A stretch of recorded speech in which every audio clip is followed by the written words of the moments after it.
got it. We got it.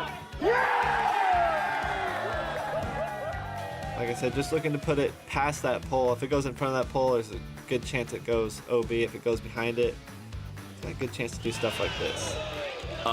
Is that good? Is that in? Not in, but as close as it can get to going in. Oh! No way! Are you kidding? Oh my gosh! Oh my God! A few moments later. I didn't know. I had no idea. Oh, come on now. Get out of here. Calvin Heimberg flexing it down the middle. This one also looks good, dropping nicely. Oh, come on! How you doing? Oh, Isaac in for eagle! This dude's trying to be the first 1070 rated player. He's not going to lay up a putt for the win. He's going to make it. Just a dominating performance. 7-stroke win.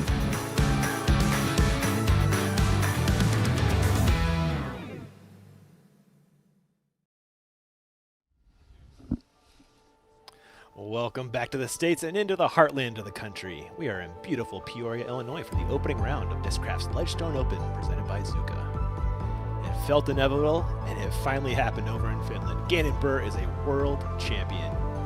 Can he continue to ride the wave and defend his Ledgestone title? We're going to find out live on the Disc Golf Network. Let's check out on another world champion, Isaac Robinson, getting right into the action. Was that a Nico LaCastro? Yeah, it was. It was. But it's Isaac Robinson throwing it. Oh.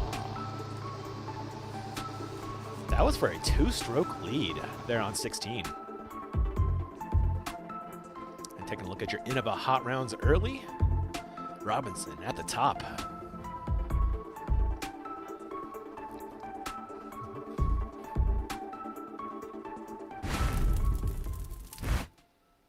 And welcome to the booth. I'm your host, Ian Anderson, Major Champion Philo Brathwaite over there.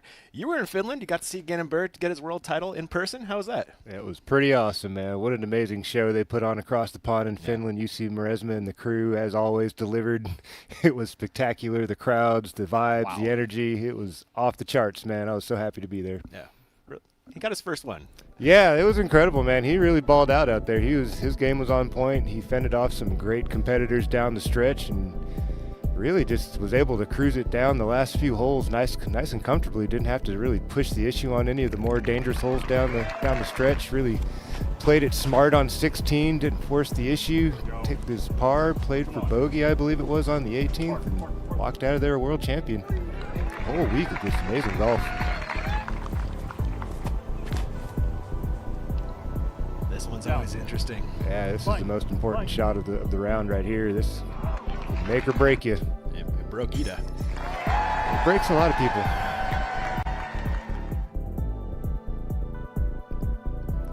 And you really wonder how many he could rattle off in a row. Is he 20 years old? Yeah, he's a young guy with a very high ceiling and going to Milford and Portland again. A lot of history there for Gannon Buhr. It's right out there for him. Yeah, let's see what Gannon has to say about these upcoming worlds.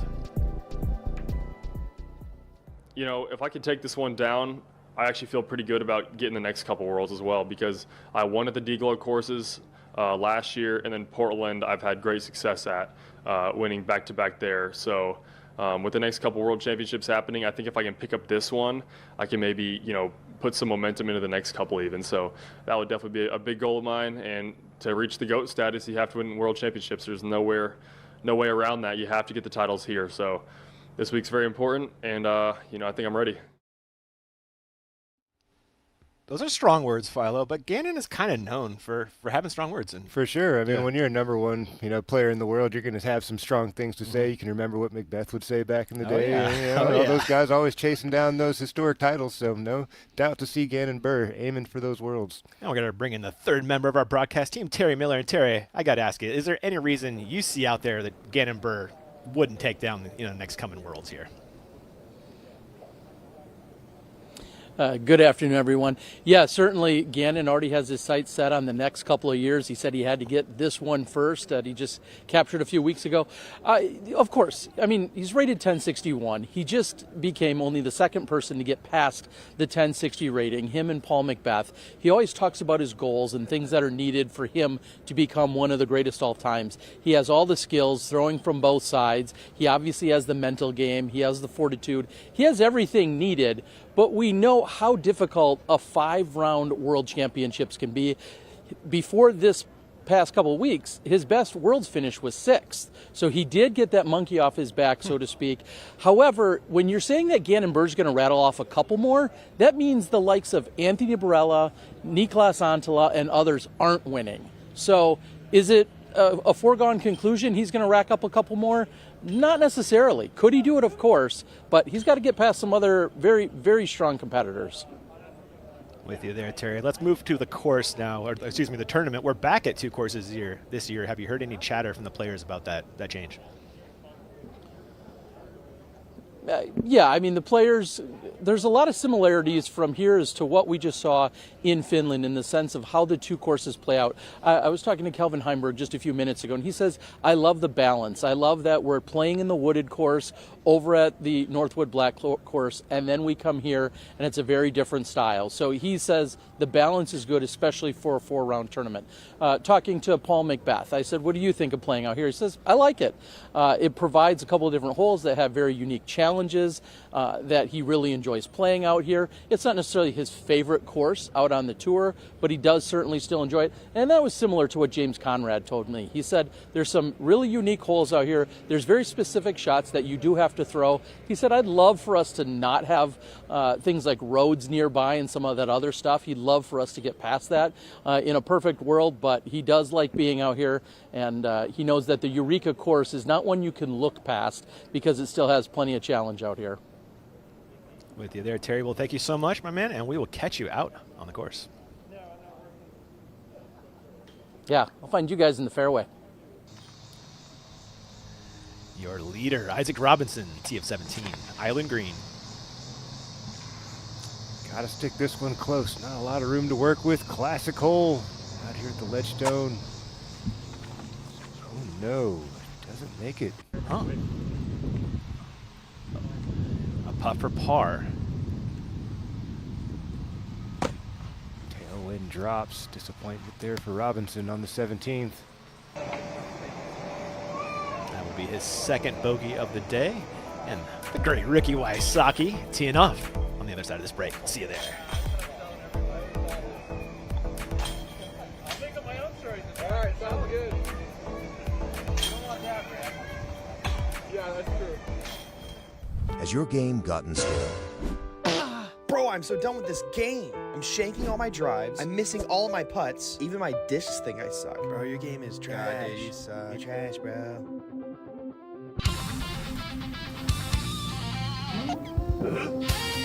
Yo, bro. You're looking a little gray. Try some color. Thanks, Ledgestone. This is the Ledgestone finale. 10 days of massive drops starting August 6th. Add some color to your game. Visit SeanLedgestone.com today. Absolutely fearless down the hill. Anthony Barella is absolutely locked in.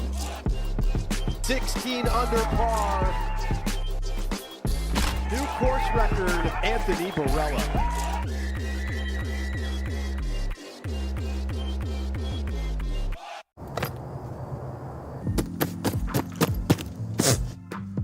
Putter Pouch Sling, one of my favorite new products. Holds all my putters, my cell phone. Pencils, mini, anything you need. You can detach it, put a sling on it, use it as a little hit pack when you hit the pitch and putt. 3 discs, throw it over your shoulder, off you go. Inside or outside the court, let's go. Putter Pouch Sling, keep your favorite discs on a quick draw.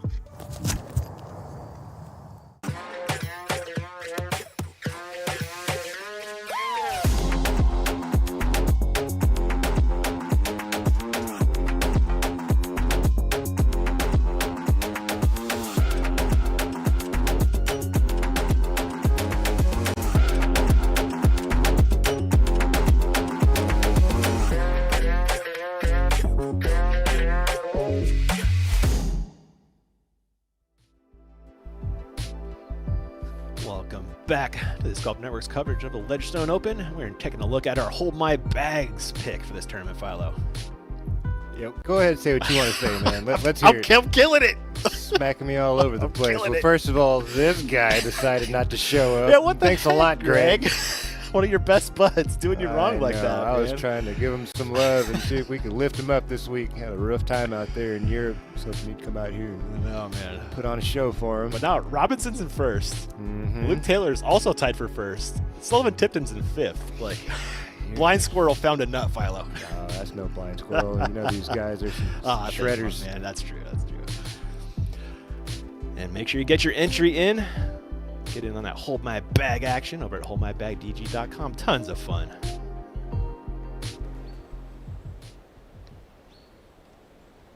I love this track, Philo, because every hole is so unique.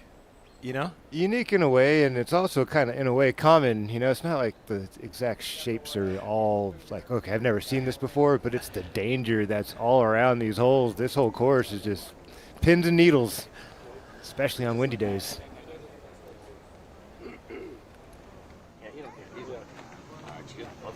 Ladies and gentlemen, welcome to the 2025 Discraft Ledgestone Open, presented by ZÜCA. This is card number 2 for the day, 3:10 tee time. First off of the box, from Scottsdale, Arizona, 3-time Ledgestone champion, 2-time world champion, Ricky Wysocki.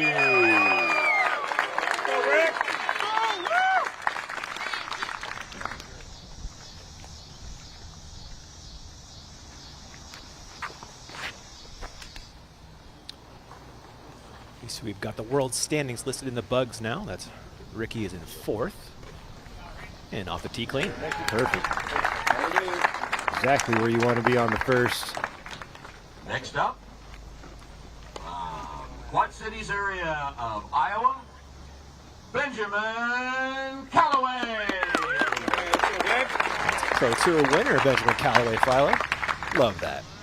Yeah, I got to see him across the pond and congratulate him in Finland. That was so cool for him to get that win. Another one of these guys, unique winner, has been grinding hard for a number of seasons, looking for that elusive win, getting the job done. You can see there he is 28th in the world standings. He is on that cut line, 32. So smooth and so far. Callaway, no, comes up short. Looked like he had Next plenty off of the tee length. box, from Marquette Heights, Illinois, Gary Patton. Yeah, let's go, Gary. This is Patton's 15th Ledgestone start. Has played every Ledgestone.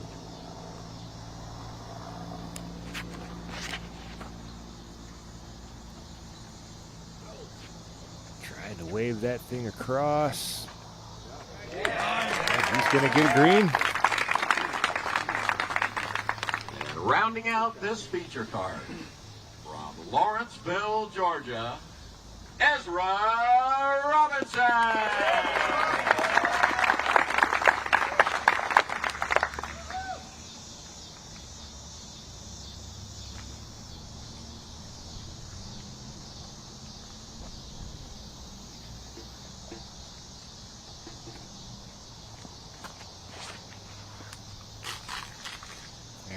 Got that to stand up a little bit. Should have plenty of length. There you go. Get that spotter to spin around.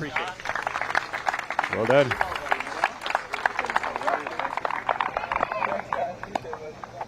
And on the ground with our Gary Patton is Terry Miller. A little walk and talk. All yours, Terry. Yeah, good afternoon, everyone. Joined by Gary. Gary, you've been here for all 15. That even includes an unsanctioned version of this tournament. What do you think about the growth over these 15 years you've been here? I mean, it's unbelievable what this has done for our area, and it's just blown up to the biggest tournament in the world. So, I mean, it's amazing. When we talk about being here for a tournament of this size, what does it mean for, we'll say, the Midwest or even Illinois disc golf? I mean, like, I would say the economic growth and like just the explosion of disc golf. You know, so many people are involved. It's incredible. I have no other words. Well, you cleared the pond. You said even if you didn't on the first shot, you'd be all right. How do you feel about your throw? I'm ecstatic. So Ready to go. Good luck. Have fun out there, buddy. Thank you. Callaway from the drop zone, his third.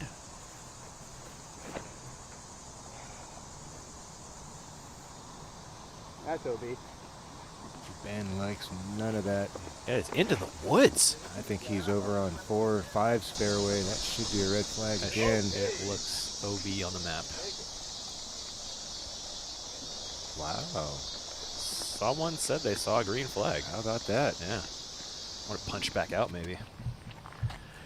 Robinson, tee of 18.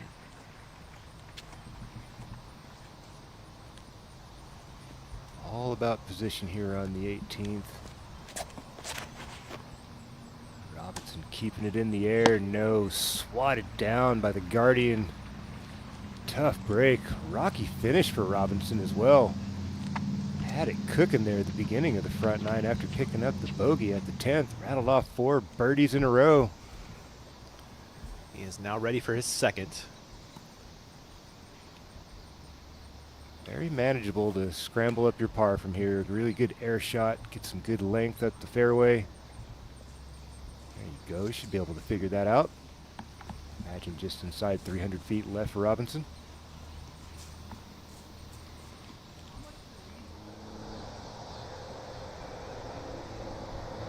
Your second featured card making their walk around the lake.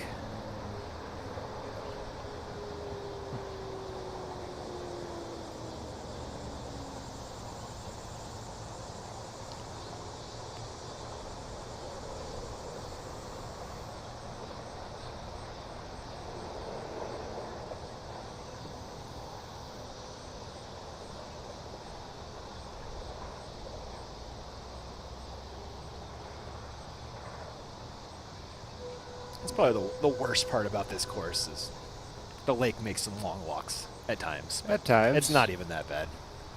At times. There's Rick. Ricky loves Ledgestone.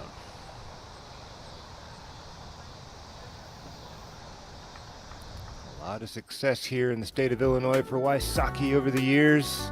You have to go all the way back to 2018 for his worst finish, if you want to call it that, in 8th place since 19, not worse than 3rd. Expect him to pop off as usual here at the Ledgestone. Keep an eye on him. Off to a good start. Perfect drive off the first. Should be a routine birdie from there, Ian. It's one of those tracks that really helps to throw from both sides. It does. And There's Rick definitely is- some tee shots where you'd love to have a sidearm to get into position, especially the next one on 2. Another storyline for Rick is he's trying to keep that streak rolling. It's in jeopardy. We're coming to the end of the season here, Philo. Yeah, 3 more regular. Yeah, in the playoffs. Yep. So I feel like, honestly, this is probably his best chance. He's had the most success here compared to the other courses coming true. up, right? Absolutely. History, you know. Repeats. This would be a good opportunity for Rick.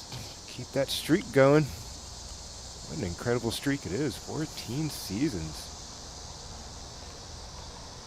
Going up the hill with his second on 1. As expected, crawls into the bullseye. A little tap in for Rick to get his day going. On 18, Robinson in his 3rd.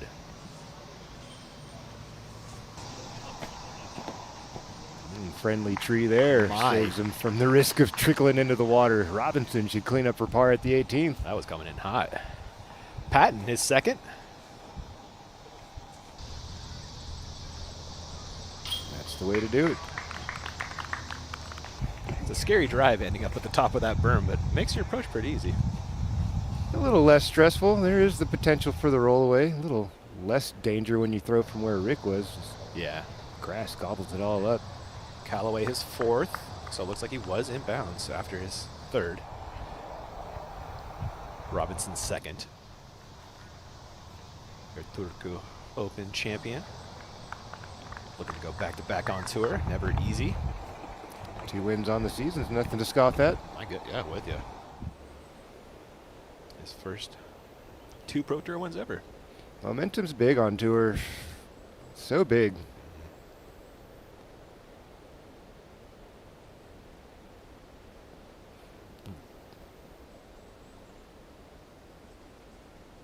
And this was just last weekend, less than a week ago. Talk about a quick turnaround. My goodness.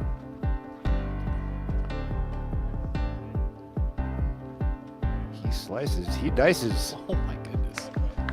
Threading the needle.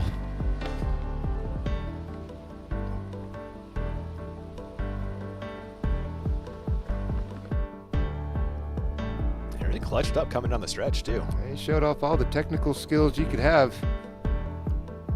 Oh, Mr. Robinson. Wow.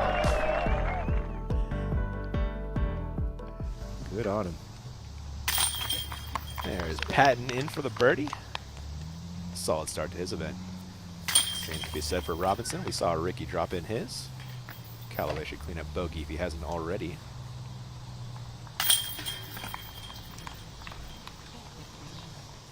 And they're onto the tricky hole 2 on 18. Robinson, very lucky to have this short par putt. That was coming in hot. It was. Friendly tree assist gets him out there without going bogey to finish. Yep. Keeps him in that tie for first at 8 under. We've got a 4-way tie at the top. Discraft Ledgestone Open.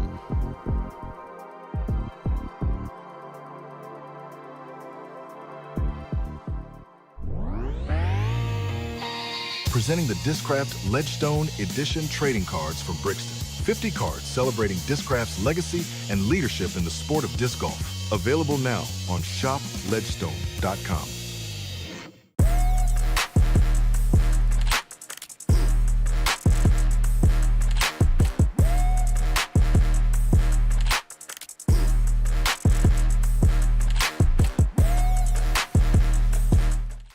And this will be an approach shot he'll remember for a long, long time. Course record, title. This may be the best day of Ezra Robinson's life. The legacy of the Robinson brothers grows today. Supreme Flight Open champion and first-time Elite Series winner, Ezra Robinson.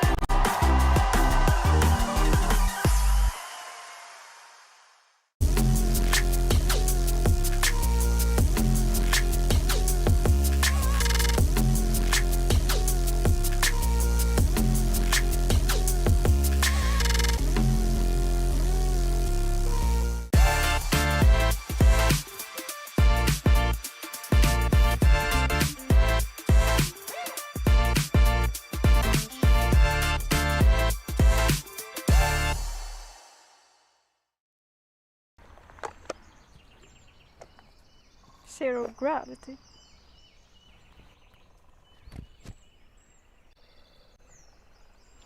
What now? I don't know. They have to land at some point.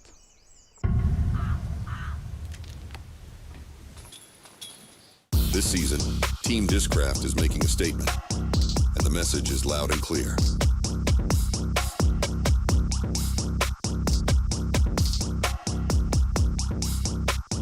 Discraft, built for flight.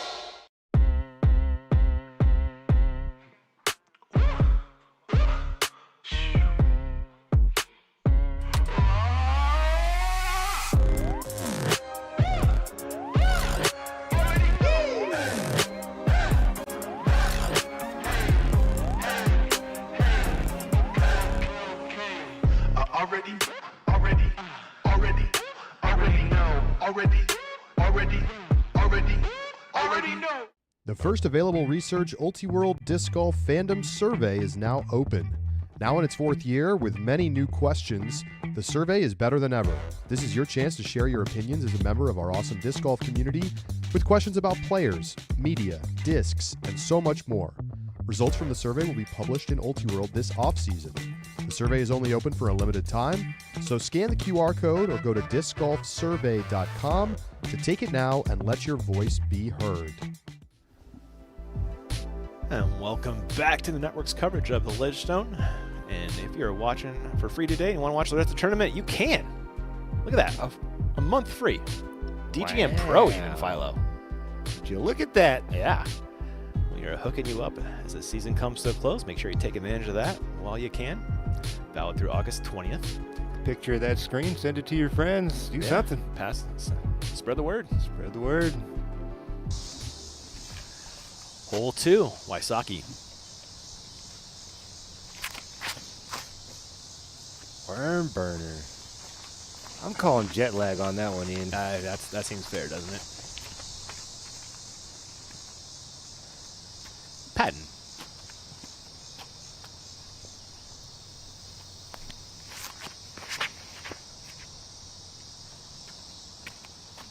What a great line. Yeah. That's exactly what you want if you're a righty backhand player. Ride that OB line and sit right past the corner. Give yourself a similar shot. Robinson.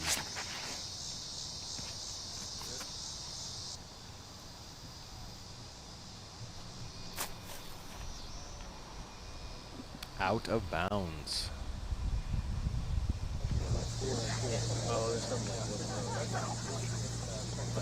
And interestingly, there have been pretty large margins of victory at the Ledgestone over the years. Let's take a look at that graphic.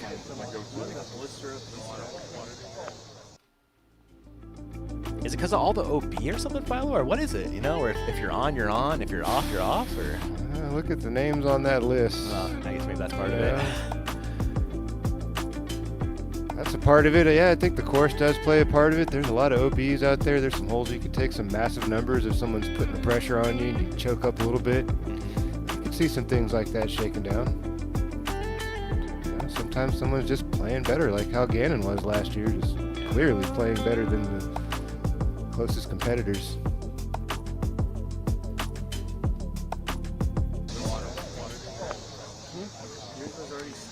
This was from, I think I got the first day. The master and the protege there. Fun to be on the same card. Wysocki second. Thankfully inbounds, avoiding the cut roll OB.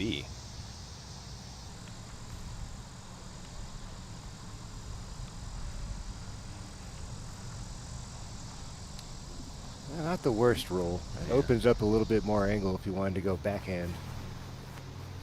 Patton set up nicely for his second.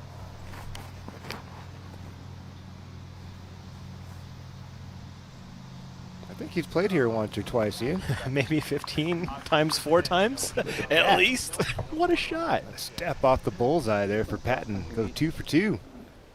His form remind you of anybody? Little EO, Eric Oakley. Yeah. Gets into that tuck position before he rips and gets level.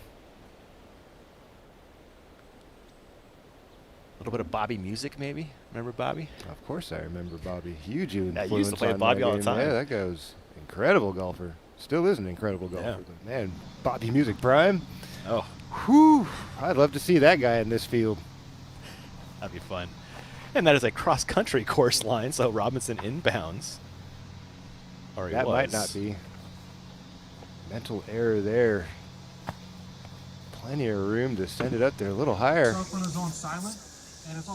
On the other side of this break, Macbeth takes a tee of 1. Let them know. It'll be a great time. Let's hear it for the feature card.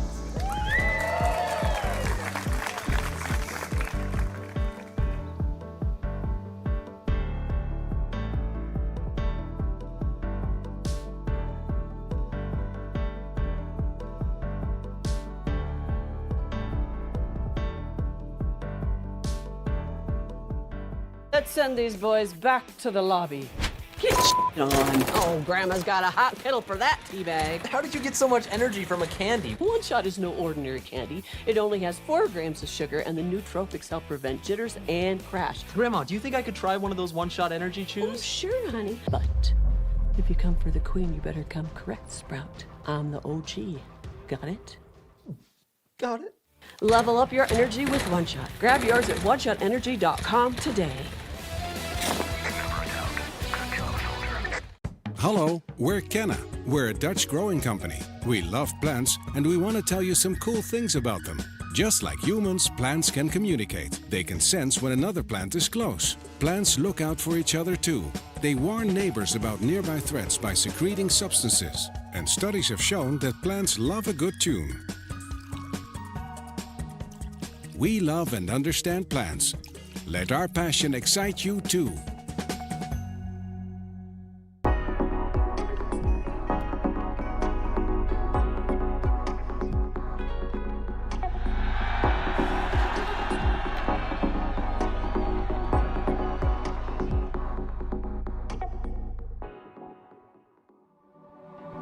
The 15th Annual Ledgestone Insurance Open is presented by Discraft, the worldwide leader in disc sports, and ZÜCA, a legacy of product innovation.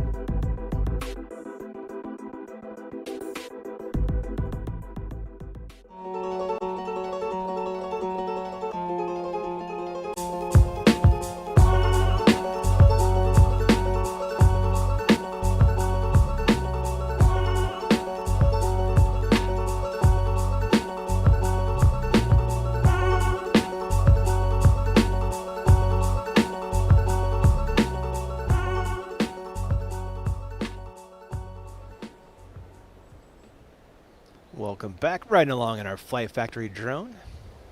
Right above hole 1's basket, looking back at the tee.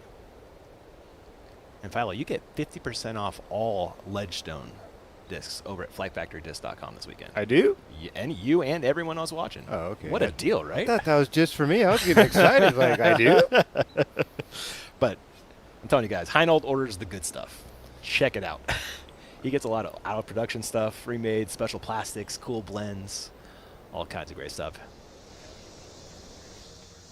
Ladies and gentlemen, welcome to the 2025 Discraft Ledgestone Open, presented by ZÜCA. This is the main feature card. Teeing off at 3:30. First off of the box, from Huntington Beach, California, two-time Ledgestone champion, six-time world champion, Paul McBeth.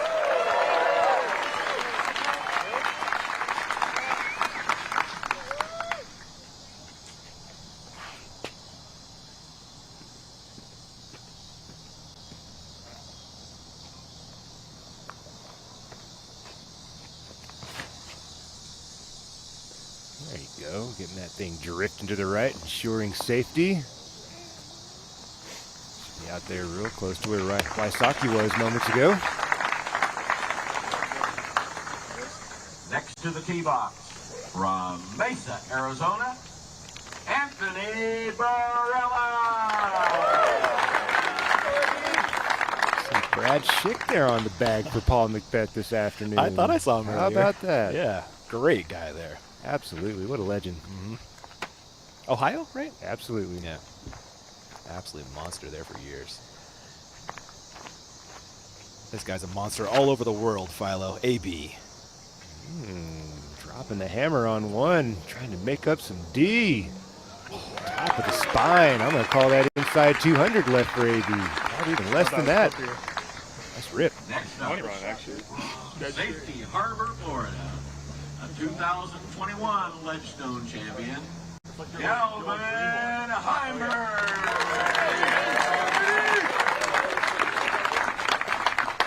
What a summer it's been. Calvin Heimberg gets himself a chip across the pond. 45-foot circle 2 make to make it happen too, man. What a moment.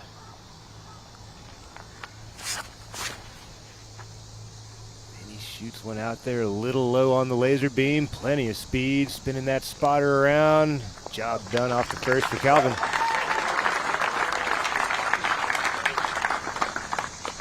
Rounding out the card, from Urbandale, Iowa, the defending Ledgestone champion, the reigning world champion, Gannon Burns.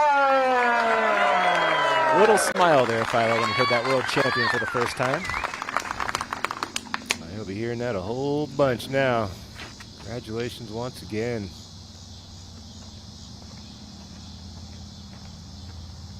That was fast, wasn't it, Ian? Seemed like just a couple seasons ago he was just showing up. Now he's got, what, 3 major titles under his belt? 4, excuse me. This looks a little high, though, is the distance there. That's good. Oh, wow. Past AB. What a friendly little roll. See you tomorrow. Everyone in business here. Looking to attack for birdies. Wysocki on 2 for par. Rick grabs on 1, but gives it back here on 2. Kyle Klein plays well here. Here he is on 14. One of the more dangerous tee shots on the course there, Ian. With you. Gary Patton looking for a 2-for-2 start.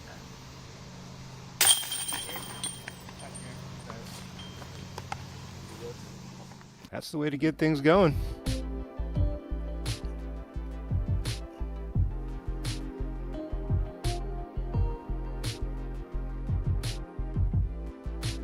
Gosh, Jaden Wright's been popping up everywhere, Philo. Certainly has. In the clubhouse, 7 under. How about Hebenheimer out there with that 7-2? Chris Dickerson. Expected that. Yep. We're on the tee of 3 with Patton. The hyzer line, just a little shy. Big kick to the right. A little work left to get it up and down. Klein on 14 was OB off the tee. And if he's going to attack the green from here, Philo. It's a big push. It's a long carry, well over 450.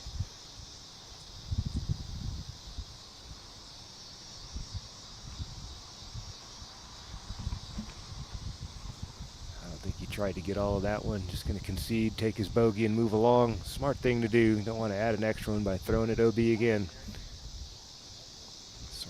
2 edge it looked like there for Klein. Wysocki, 3. Looking to bounce back after coughing up the bogey at the last, and looks like a job done just outside the bullseye for Rick. Robinson also picked up a bogey on 2. Looking for that putter to stand up. Look at that late swerving. Wow. Beautiful. Yes, sir. There's your feature card and gallery making their little bit of a walk around the lake here. You can see the baseball field hole right there off to the left. Looking down from our Flight Factory drone again. You can't park there, Philo. Yeah, it's a little smaller of a parking lot than it used to be out in that area. The gallery, though. Looking good on a Thursday afternoon. Thursday afternoon.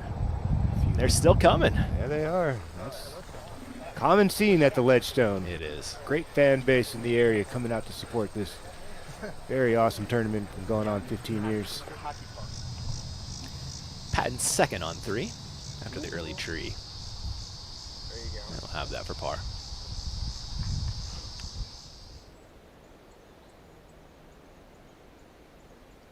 Barella on the spine, walking to his drive.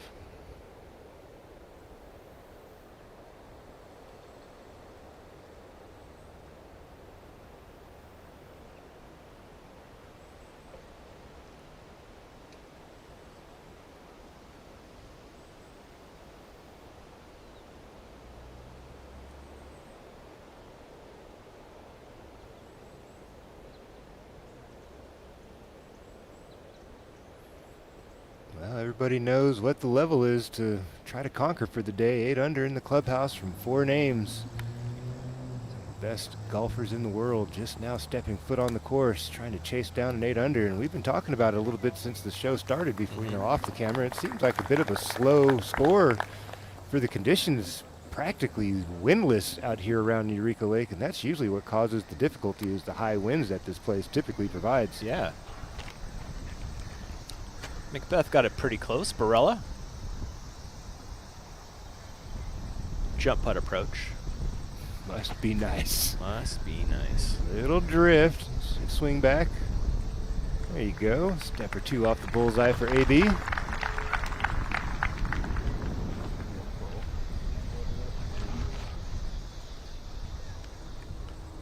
Heimberg.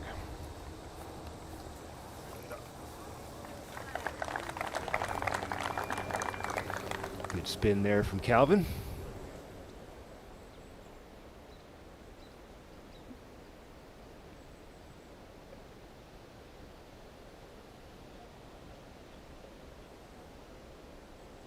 Burr lining up his second.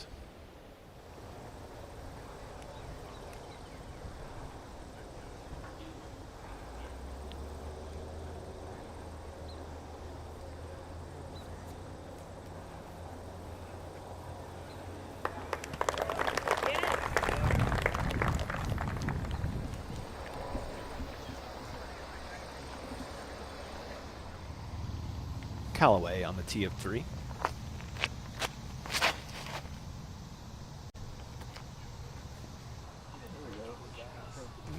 Sneaky through the trees in the middle. Inside C1 for Callaway.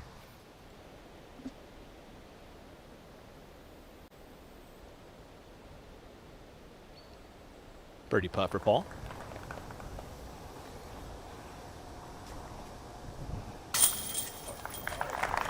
Drives that in nicely.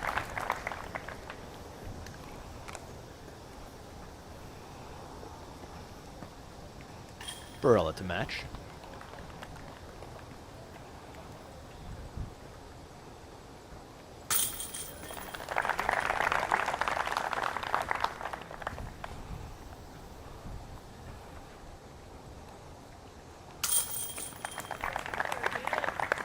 Bird drops in his birdie, and Heimberg complete the start frame.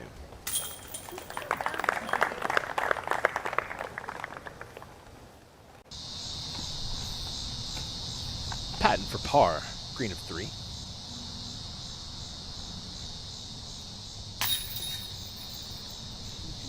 It's an annoying one to give back after the strong start. Birdie for Callaway.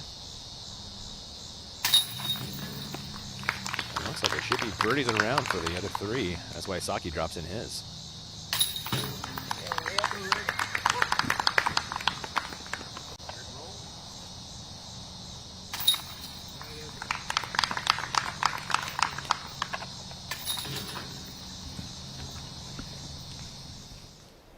And taking a look at your Canna current conditions. Temperature, it's warming up since the morning. Humidity is down a little bit, but pretty muggy out there, Philo. Yeah, the most important number is that 8-mile-per-hour one. Minus, 15 and below out here, you can survive. Once it starts ripping 15, 20, it starts bringing a whole lot of guesswork into what you're doing around this track. Not the conditions you'd like to perform under. Ideal scoring conditions here to start this tournament. Guys, got to take advantage. Klein wants no part of that par attempt. Lays up for the bogey. Wysocki, 4.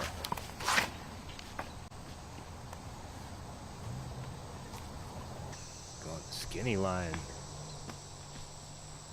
Rumbles into the woods. Shallow circle 2. Seen a lot of guys run that putt. 2, Macbeth.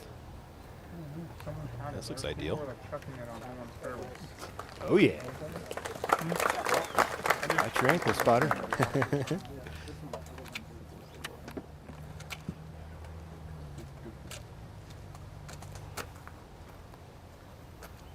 Barella.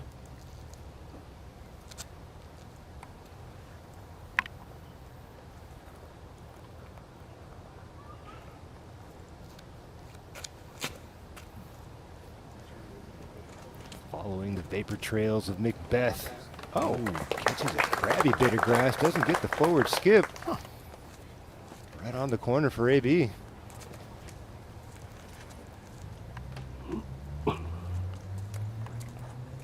Calvin hopping on the forehand trend.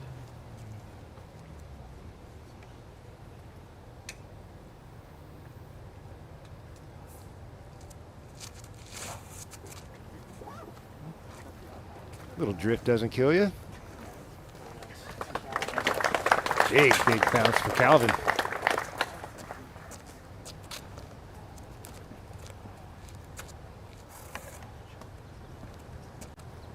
And now your world champion.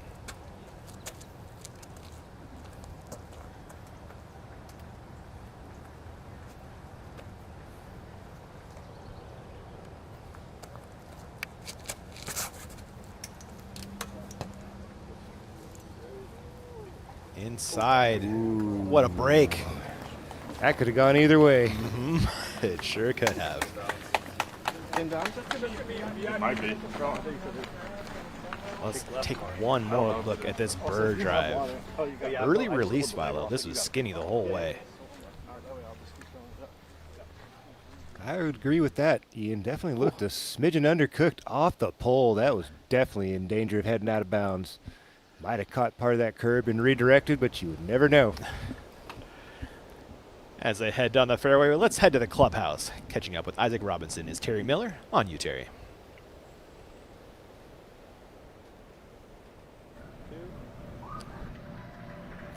Joining us now is Isaac Robinson after an 8-under effort. First tournament back stateside. How you feeling? Today, I feel really good. Monday and Tuesday Tuesday and Wednesday were just awful. Yeah, I had a long flight, got delayed. I was up for about 25 hours straight on Monday to Tuesday, and so barely got back in time to practice these two courses, but today I'm feeling good. Oh, well, I guess that begs the question, exactly what was your practice regimen like, and was it at all abbreviated due to all of that? Yeah, Tuesday night I got 12 holes in out here. Came back Wednesday morning, played the other 6 that I skipped, and then got 1 round in at Northwoods. So we're running on a 2 practice round this week. Well, it didn't seem that your putter was rusty at all or had any jet lag. It was 10 for 10 inside C1X and 1 for 4 from C2. Mm-hmm. What else stood out for you during the round? Yeah, my drives were feeling really good. So, yeah, didn't really have too many OB strokes except I think I had 3. But they weren't too punishing. 17, you either make the island or you don't, get the bogey. But drives were feeling good, which is a good thing for tomorrow. It was very accurate, and the putter felt great. So I just switched to a new pair of putters, which I think that helps me sometimes because my other ones were several months old. So. Well, I have to ask, a new pair as in same mold, just in terms of being brand new then? Yeah, just new. Okay, for everyone at home that wants to know what those are, so they putt like you, what is that? I putt with the Crown for now. But yeah, just a new pair of Crowns, and it felt good today. What exactly is it for you to determine that, hey, I need some freshies? Is it stiffness? Is it the way they fly? What specifically is it? Yeah, I think my old ones just had so much dirt just kind of in the plastic, and they were feeling weird. The grip wasn't quite there, and they flew a little straighter. I wanted something a little more stable, so new pair just is perfect. All right, that makes sense. When you come out here and you shoot an 8-under on what I feel like is a very scoreable day, how does that resonate with you in terms of an 8-under? Yeah, I would say it's solid. It's you'll probably be in the top 2 cards probably, but today was really scoreable. There was no wind, which is crazy for out here. So I think lead card, chase card are going to be shooting hot. So yeah, 8-under is certainly still in it, but definitely wanted a little bit more today. Dare I ask, you put a number on what you hope to see out at Northwood tomorrow? Anything under par is great, but I think someone going to shoot 7 or 8. The course is looking real nice. It's cleaned up good, and so I think we're going to see a 7 or 8 probably. All right, he's got fresh putters. He's ready to take on Northwood tomorrow. That's Isaac Robinson, opening round of 8-under. We'll see you tomorrow. Thanks. Appreciate the time from Isaac. Watch Calvin Heimberg sliding along the lake's edge, right up on the bullseye. AB's out there looking like circle 2, Macbeth inside circle 1. You guys, opportunity to go 2 for 2 start. Yeah, we've got Gannon Burr in the circle as well at 18 feet. There you go.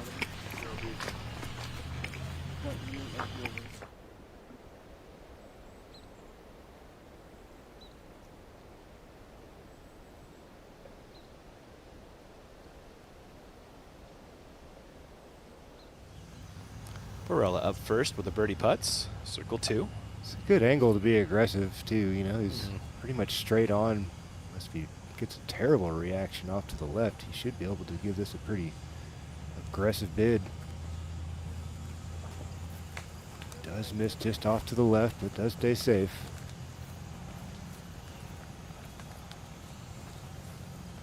Never got it quite flat there, did he? No, he just kind of hung out there on the left side. Never really pushed that nose to the right. Keep it that straight. Burr stretching out for this birdie putt.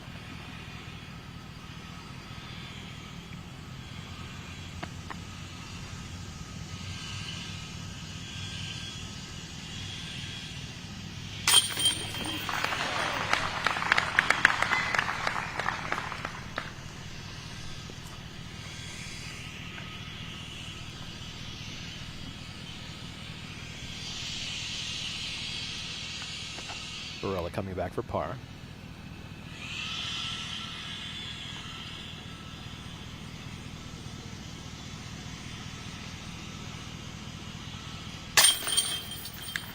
Just enough on the left side there. Good cleanup. Birdie for Paul. 2 for 2 start there.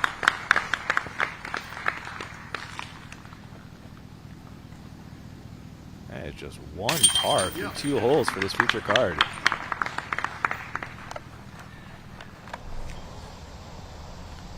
Birdie putt for Wysocki on 4. You saw the drive a few moments ago. Ooh, it jumps out, and that flew. It did. That was a weird reaction. It caught some extra lift after it grabbed those chains. Robinson about the same putt. Sneaks it in for the birdie. That's how you bounce back. Parlous for Mr. Robinson. Let's roll back a ZÜCA replay of this nice putt from Robinson. The Robinson brothers, man, they know how to get that disc in the basket. They sure do. Both of them phenomenal putters. Rick coming back up the hill for par. That putt works.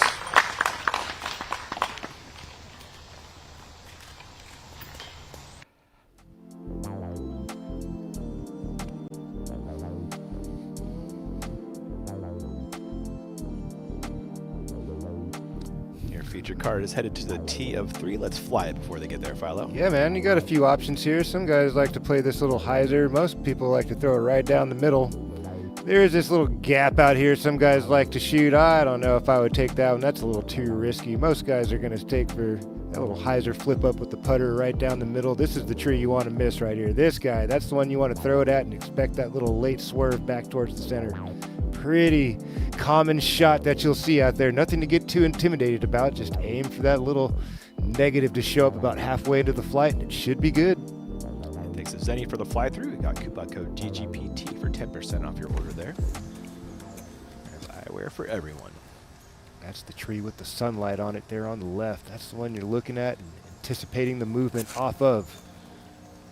A little hyzer stand up for Macbeth. A lot of guys choose to throw the flatter swing, and that is so fortunate.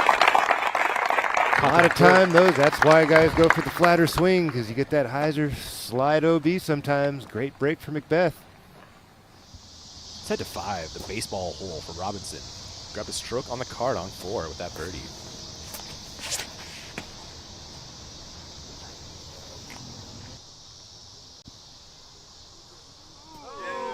Wow, just clears the fence line. Robinson in business. Keeping that par-free round alive if he can cash that one. Back to 3 for Heimberg, early release. Stays safe though. Silver lining on that cloud.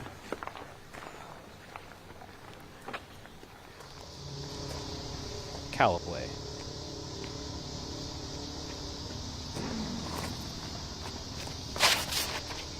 Little slip there, Philo. That was. I like the height. I hope he got enough push on it.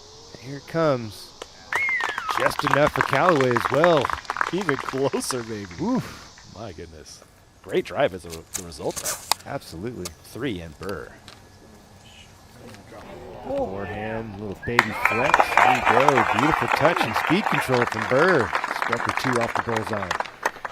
I like that shot selection there. I do. Just mitigates a lot of the danger. Yeah. OB, any kick should be pushing you to the right.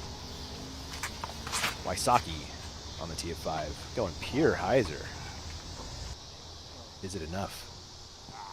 No. It is not. To the drop zone for Rick. You would like to see it come around the backside of that pole out there in left field. Back to 3 for AB. Like AB busting out that trusty Luna of his.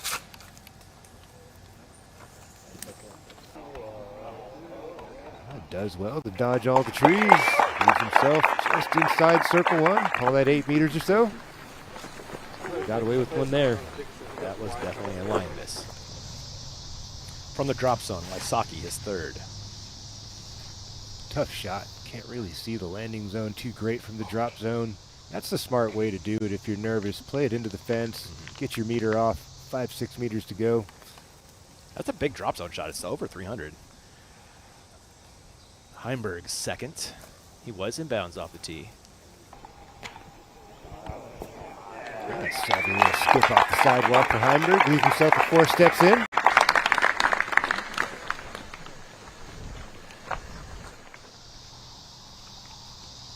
Robinson, the drive was long on the way back for birdie.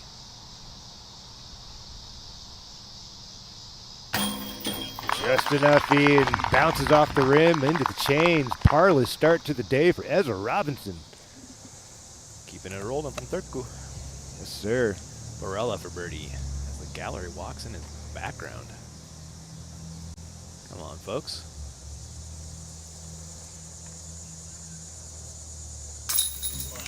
A nice make there for AB. Able to simmer down with all the distractions in the background. Good work. Yep. Easy to let that one slip away. Callaway for birdie. Grabbed his meter in and in the circle. That is strokes on folks at the 5th hole. A lot of guys making some numbers, picking up bogeys, some dubs. Easy to happen here at the 5th. Burr, birdie putt to start 3 for 3.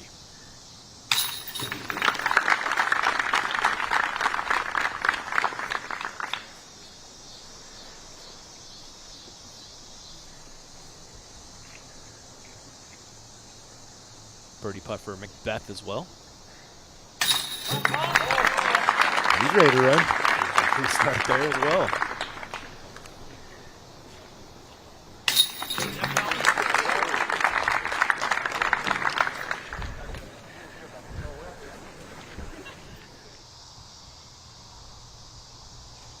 Wysocki cleans up the bogey with a good putt.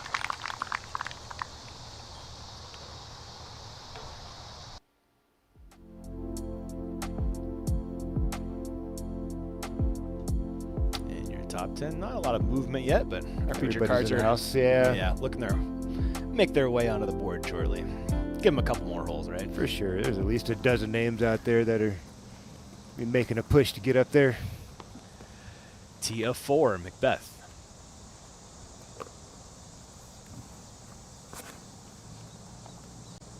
For the slidey flip up, that might be turned over too much.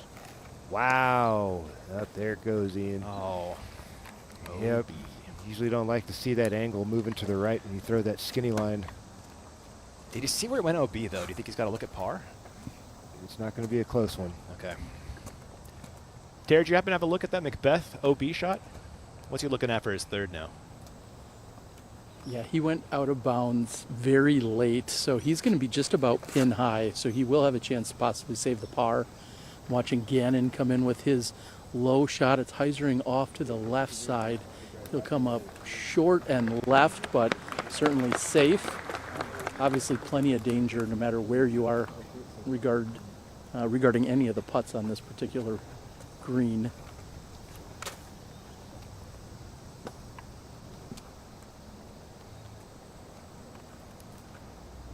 Barella would be happy to have the same height that we just saw from both Macbeth and Burr. I like the height and the pace that they had on those, although this one's coming in much higher. It is gliding though. And it's going to finish off to the left-hand side. Not quite pin high. The gallery likes it. It's still going to be a putt. It'll be in the similar range as to where we just saw Burr finish. Nice floating putter heading all the way down to the pin. I don't see a lot of floating shots coming out of Heimberg, and this one's going to be a little faster. Caught up on the left side. He's still going to be in the fairway. He'll probably be able to see the basket, but it's going to be a tough up and down for Calvin Heimberg. Back to you guys.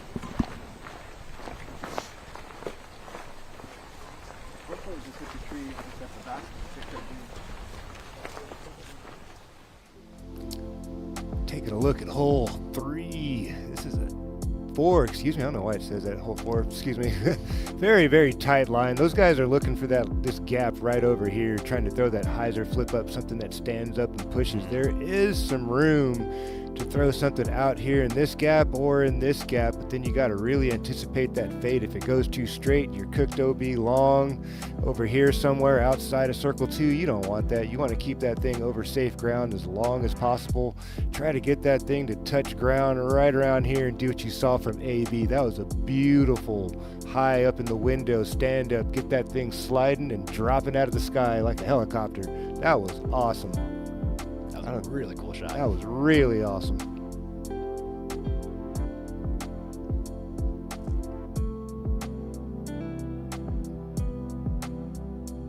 Thanks to Zenny for the fly through again. We saw Heimberg got caught up early, still at the top of the hill. This is a tricky second to make it stop in the right spot. Yeah, Terry was not lying to him. This is a very difficult approach shot.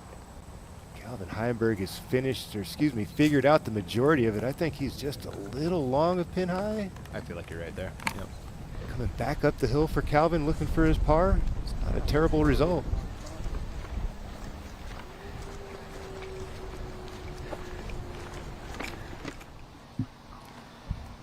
Mr. Buckets is on a tee of 13. He's 27th in tour points, as you can see there with the bug. Oh no.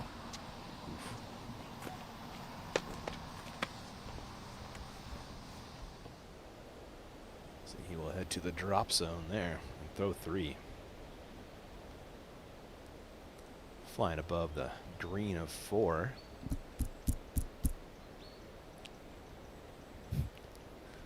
I can't believe I just called that hole 3. Like I've never been there before. I apologize, everybody. You're fine, man.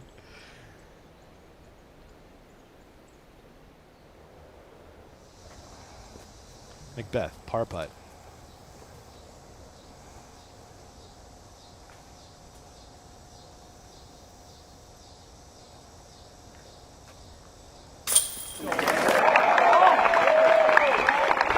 What a great scramble.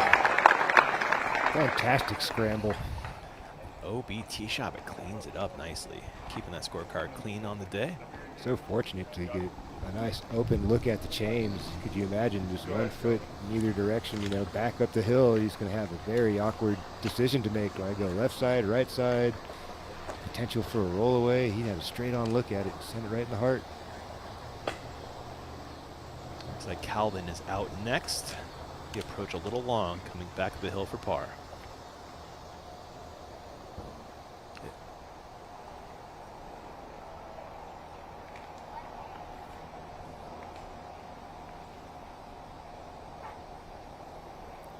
Similar distance what we saw from Rick just moments ago for Calvin up the hill. Gets it. Big time par saves here at the 4th.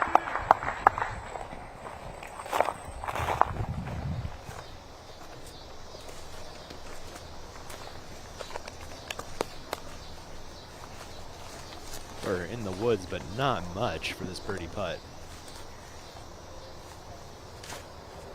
He just made one like that on the second hole. I'm sure he'd feel pretty comfortable here. Got the pull of the hill to the left. You got to keep in mind. And just a smidgen more strong side than you normally would, perhaps.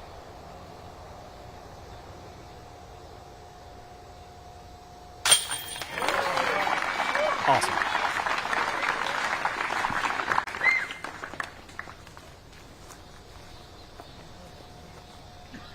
Did he practice this week? I heard some murmurs about the young man. Hey, he came from China. I know, he was in Chengdu for the World Games. Yeah. That was amazing. Maybe he got in a round. Wow. We'll have Terry find out.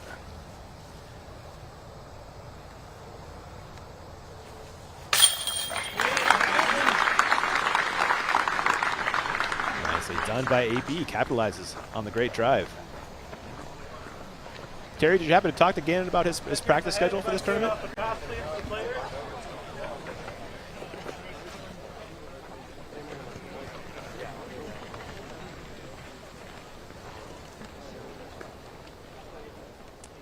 I'm sorry, guys. Go ahead and share that again. Someone was just trying to grab my attention.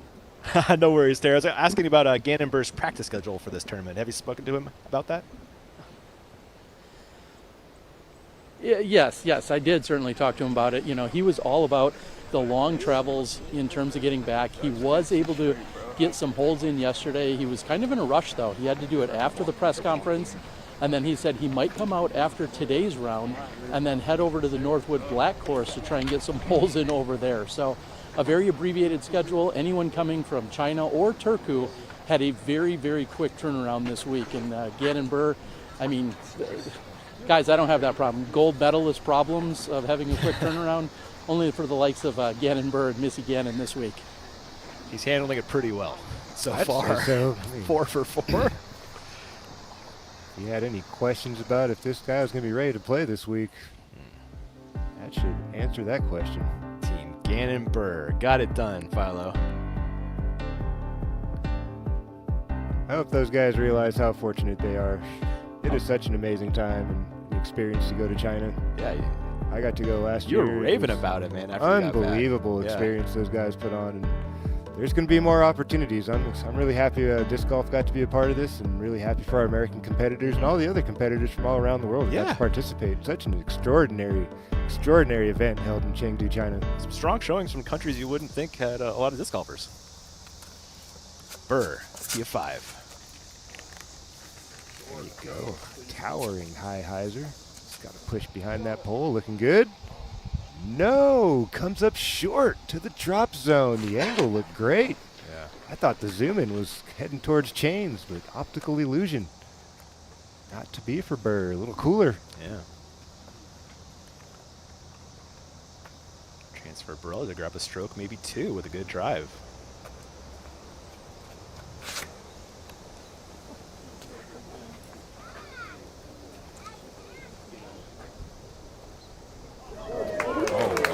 Goodness.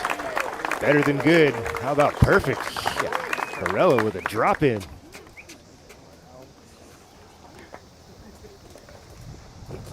Macbeth. You don't typically see guys go on the left side of that pole out there. They're usually trying to swing it around the outside. Maybe because the winds are down, they don't feel quite as intimidated. There's more of the classic line. Hanging it out there a little much, though. I don't think that's going to make it back all the way. Yeah. Nope, circle 2 look from Macbeth.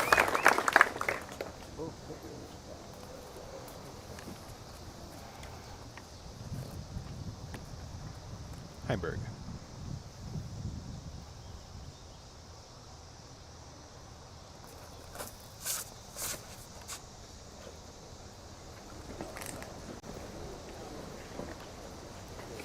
There's the shape that most people throw. Calvin overthrows it. Does it come back? No. To the drop zone. Brutal.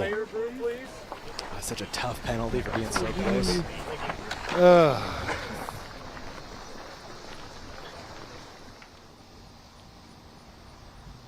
Klein, T of 17, the island green. Kyle Klein in position. Birdie out. Having tied for the lead at 8 under par. Is that Not in? to be. He Oh, threw it across the long. road. Yeah, he yes, did. sir. To the drop zone for Klein. In danger of dropping 2. Happens to so many at the 17th. 6 with Robinson. A demanding par 4. Most just concede for the par and try to mitigate any chances of picking up a bogey. Solid tee shot there for Mr. Robinson. Klein at the drop zone on 17. He hustled up over there real quick, Yeah, didn't he? He's a quick walker. Well, the hay bales definitely make it a little more like you'll run it. Disc away. Klein, no! Don't you dare. Front nub. What an effort. From one drop zone to the other we go for Burr on 5. His 3rd.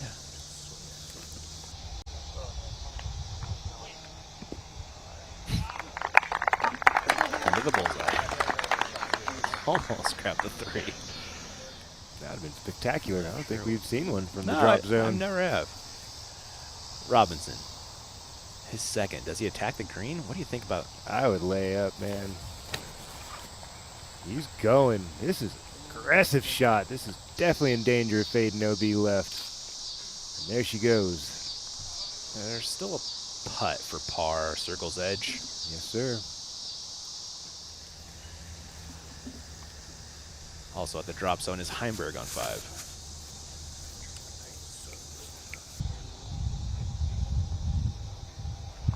Great anticipation of the fade there from Heimberg. Goes up inside the bullseye. Have a tap in for his bogey. A couple of coolers out there on the 5th. Gannon Burr. Vinny going backwards. So I took a look at the hot rounds from last year. Yes. 9, 11, 12, 12. So it was 4 laps around. So they're a little off pace today. Yeah. In the ballpark. 8's Yeah. not amazing, but it's not terrible. Yeah. I mean, it's nothing to scoff at. It's still extremely high rated rounds, somewhere in the 1050, 1060, 1061 unofficially. Beth from downtown finds the cage. Everything but in. Ian had the line. Oh, I loved that out of his hand. Just loses the air at the last second. 2 strokes on a couple of those guys. This one of them right here. Sure enough, as Heimberg looks at bogey. I don't know how you mess it up. Discraft? Yeah, it's not Discraft. Bogey putt for Burr as well. Sliding back to a mortal 3 through 5.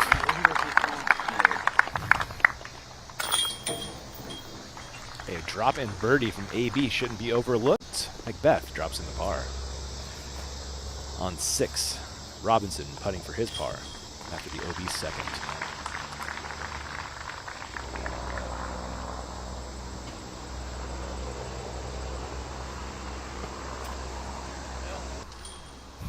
I didn't want to say anything about it, No. Ian. I didn't want to bring that potential that it could happen up, but I was thinking it. He's got to be careful with this putt. And make a mistake, and he could pick up another one. He putts strong. You're right. Oh, I hate, like, my brain works like that, but I don't want to, like, put that energy out there for these guys. You For know, I'm sure. not rooting against them. I want to root for them, and it's such an unfortunate mistake for Ezra. Inches OB, but he will pick up likely. How's that, a double bogey now, huh? If he makes that putt? He was putting for par, putting back now for the 6. In danger of picking up a hockey stick out there early. Not what you're looking for. Still no pars on his scorecard, huh? 4 birdies, a bogey, and a Question mark. double. Yeah, coming up here. Let's fly this really tricky hole 6. Yeah, I like the guys that do this right here off the tee. They kind of test that OB a little bit and play for that corner up here. Then you got an amazing angle, to really fire it out there again and use all that width out there of that OB space, but draw it in late with that overstable and really attack from that corner up here on the high side. If this thing starts fading out here, you're cooked, because then you're really adding on a little extra carry out here. I mean, it is a calmer day, so I believe these guys may feel a little more aggressive. You know, you could pop it out over here and still feel like I can get there. The wind's not pushing as hard. It shouldn't shove you way off to the left unless if you misfire. Yeah, this is a tough hole, man. If you don't got the length to get up near that corner, you're just going to concede, dump that thing over here, and go on ahead, take your par, get out of there. No need in adding extra strokes here, being greedy if you don't got it. You could take a 4 every day and easily win this tournament. Absolutely, and you're going to gain strokes on the field. Yeah. In a big way. I've seen 8s and 9s on this hole today. The tourniquet putt finds the bottom for Robinson. Yeah, it's playing .45 over par right now. Almost a half a stroke. Yeah. That's a lot.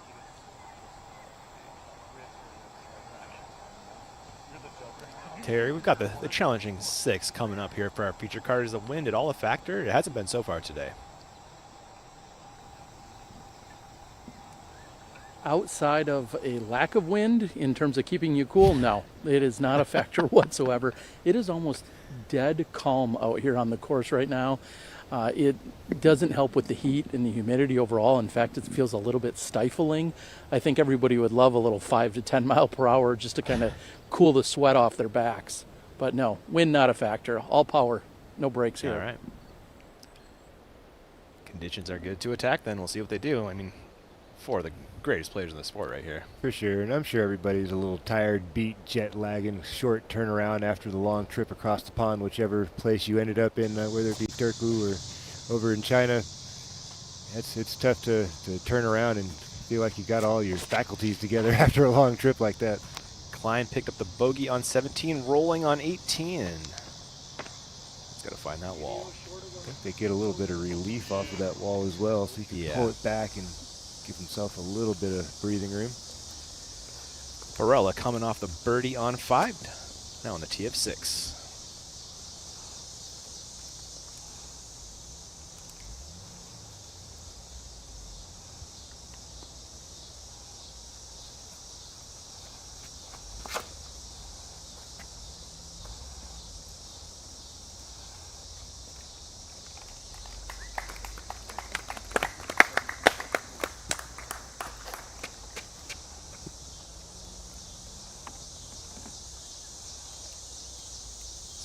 Where did AB get? Yeah, I'm going to guess just a little shy of the corner. It didn't look like he put it up there so high that I don't think he really got close enough to the wire to make it a chip shot for him. There you go, Macbeth really swinging it out there.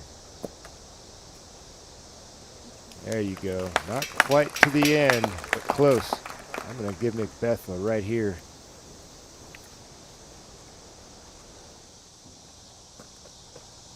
Burr.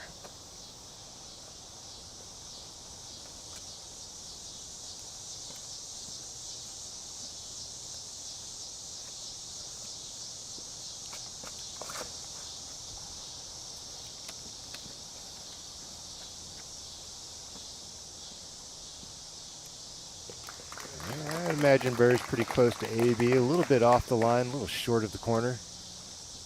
Just shy of 500.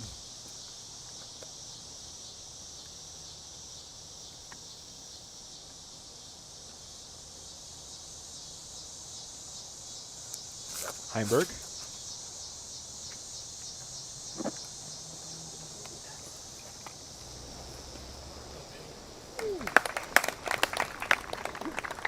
There you go. They're all kind of clumped up. I like this right now. Looks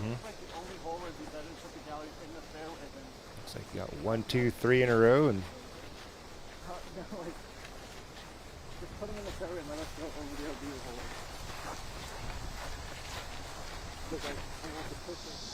Robinson, tee of 7.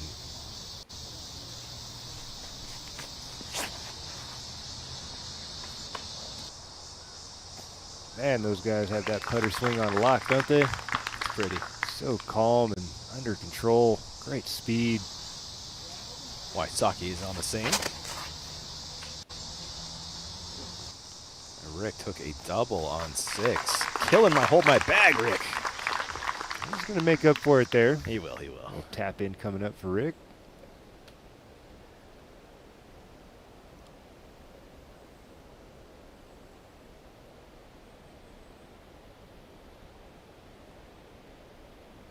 You getting everyone the green light here after those tee shots?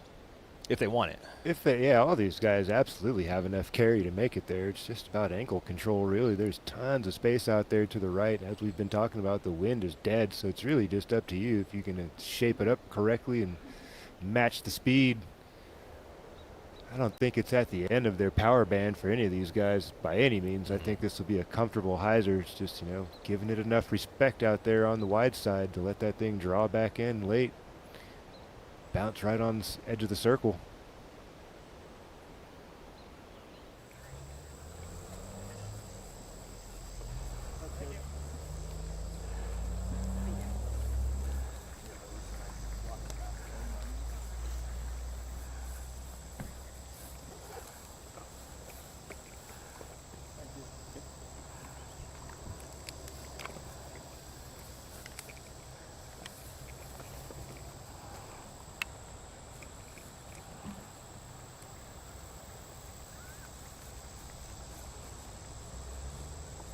Terry, what do you think Burr has left on the hole here?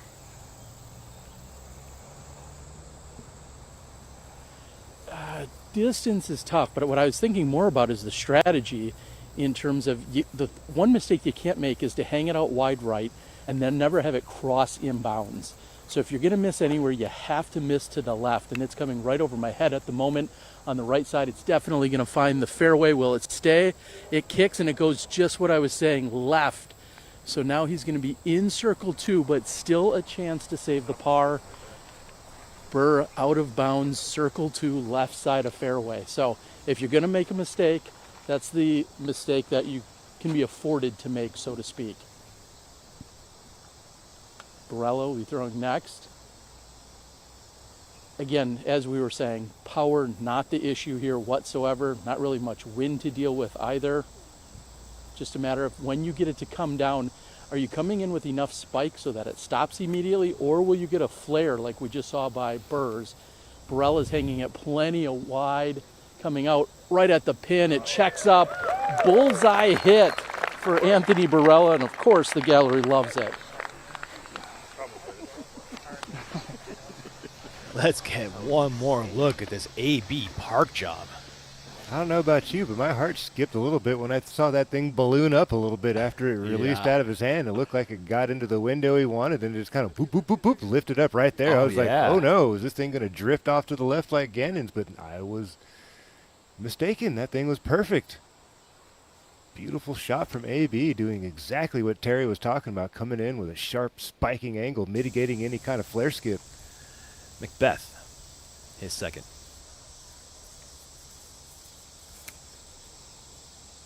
A little flatter, a bit wider. Is it going to keep the air under the disc? Here it comes. It's in. Woo! Woo! Just slides across that line. That'll get your heart racing. Robinson converts the birdie on 17 after that rattles it around in there for a minute. Did I say 17? I meant 7. Heimberg second on 6. Well, he's seen 2 good and 1 bad. Pretty sure he's got a pretty good idea of how wide he needs to hang this thing out there now. Great height. Here it comes. Well done from Calvin. Cleans up that bogey from the last. Little work left there, 4 or 5 meters. I don't think he'll have any issue with that. How about the round AB's putting together right now, huh? He'll be 5 down through 6 after that birdie drops home. And Philo was correct about the casual area here, so Klein was able to take it back if he needed to before he threw his second. That was actually a pretty heady play there by Kyle Klein, taking it up into the window, being able to stretch out that fairway a bit. Never seen that before. Yeah, most guys usually try to power something down through that low gap and do the best they can to progress, but that was a smart play there from Kyle Klein. Finding some airspace and taking advantage. Yeah.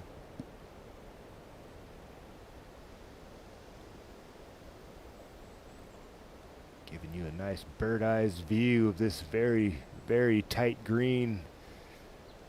Inside circle 1 for sure. Pretty much all around, all sides. But the high side coming from the fairway. Par putt for Burr after the OB second. Almost identical spot we just saw Robinson putt from and fly out of bounds.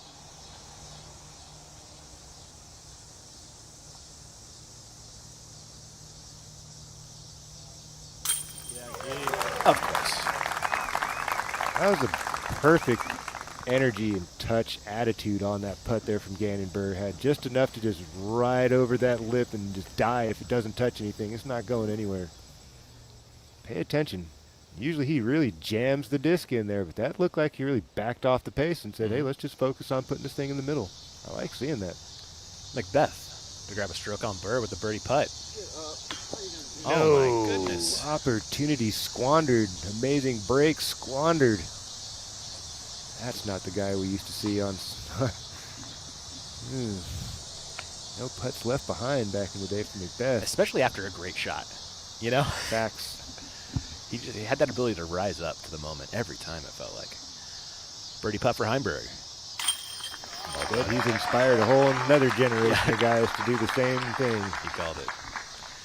And Anthony Borrella He is just 3 off the lead? Yeah, 3 off the lead through 6 holes. A third of the way through the track. AB rolling. Robinson, tee of 8. A demanding tee shot. Not too demanding when you can throw 500 on a beeline. Must be nice. This is crushed. Absolutely smashed right down the middle. Never left the 6 to 12. Ideal. Rick looking to hop on those trails. Adding a little bit of verticality to it. Ooh, love it. Big time stuff from Wysocki. We'll join Robinson. Yes, sir. Let's go back to 18 for our man Kyle Klein. This is where that second ended up. It's a scary birdie bid. Was nothing to do with it. Yeah. Yep, good work. I know it's tough. Picked up the bogey on the last hole. Probably a smart play. You know, you're not doing bad at 5-6 under par this round. Yeah, there's 3 off the lead, right? At 5. Sitting 4-round good. tournament. Yes, sir. No need to press this early. Barella on 7. Hated it. Into the circle anyway. Somehow finds a way. Unobstructed putt.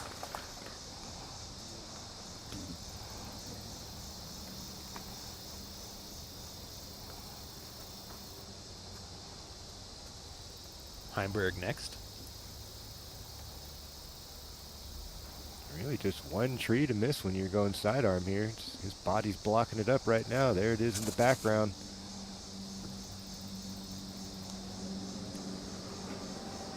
Oh, all right.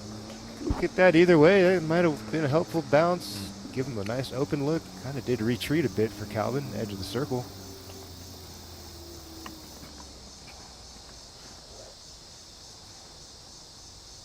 Macbeth.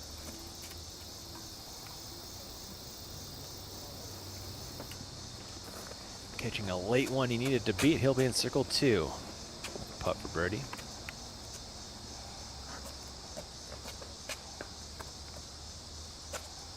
This is one of those holes everybody is pretty much counting as a gotta get birdie. Under 300 feet. Most of the time just a putter or a mid-range for these guys. You could go slow driver, you know, something overstable and slow. Again, Bird dials up a beauty. Curls behind the basket. Drop in. Yeah, to your point, this playing is the easiest hole on the course. A little over half a stroke under par. Robinson is second on 8, attacking this water-guarded Peninsula green. That's not the water I was worried about, Philo. Oh, he pulled that to the right in a big way. I believe that is out of bounds. That is the word. Wysocki. Skinny little peninsula to work with here. Ooh, that's a gem.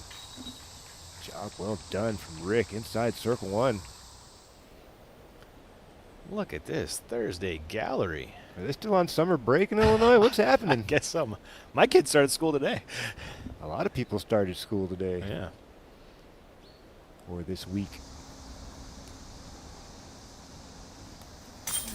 There's a Pablo putt. We've both been looking for that for a minute, haven't we? Absolutely. Let him off the hook on the last one, but not the second time. Yep. The man doesn't miss 2 in a row. Heimberg, just a pace or 2 out in a circle 2 for this birdie putt.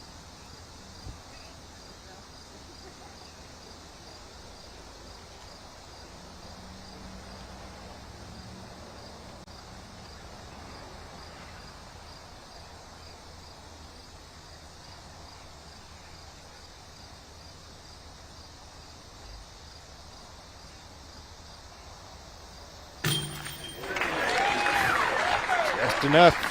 Crawls over the rim for the birdie.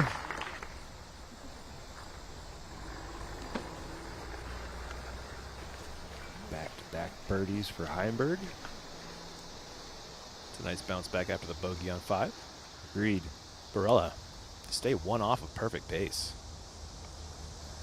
He's done so well over the last couple of seasons. Dialing in this range right here. Cashes another one. Hearts. Perfect. All that hard work really starting to show up on paper for Anthony Barella this season. Bird drops in his. of 8. On 8, you'll find Robinson for his and throwing 4. Dangerous putting. Even the layups can slide out of bounds. Ill-advised. That did stay safe. Wow, what a break. I was worried once it went out of our view. Wysocki, good birdie get. Absolutely. Strokes on, folks. Carding a birdie at the 8th hole. One of the more demanding second shots. The tee shot's tough enough, but that second shot's scary. Barella already into your top 10, only 7 holes in. Cooking. And Rick's gonna need to get going here quick. He's even. Hey man, I told you my pick. They're waking up. They Here we are. go. You got AB, didn't you? Yeah, I did. I was downer in the early round, but here we are, round 3, and my guy's fighting back. I had Philo on the ropes, but he's coming off him right now. Barella, tee of 8. This is an AB drive all day long. Little hyzer stand up, a little slide even. Look at this, Ian.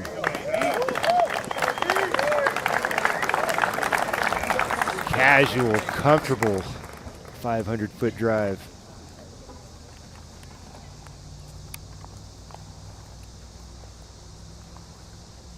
Calvin.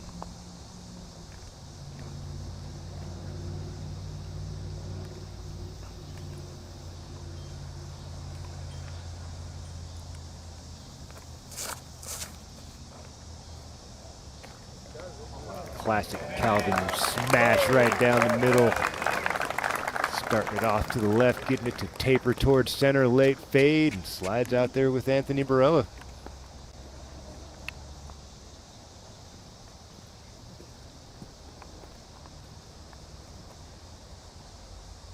Macbeth.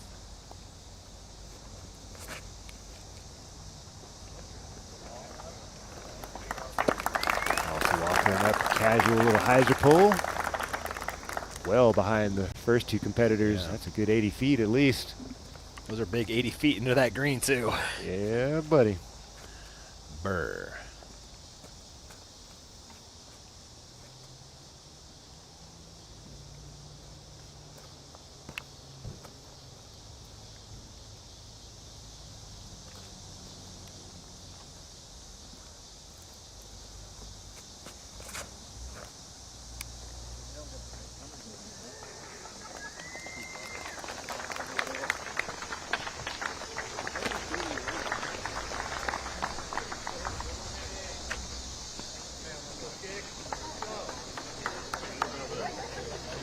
Everybody off the tee, in business to attack if they choose to do so. We've got some exciting upshots coming up on the other side of this break. We'll see you there.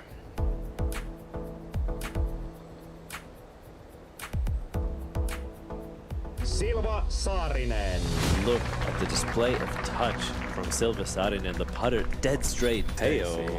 Right on the money. Gets a chance to connect, and she finds it. This looks very good. That's the line right there. Oh, For come Silva on. Saarinen. Yeah, when she's dialed, she's the best. Wow. MPO champion Silva Saarinen.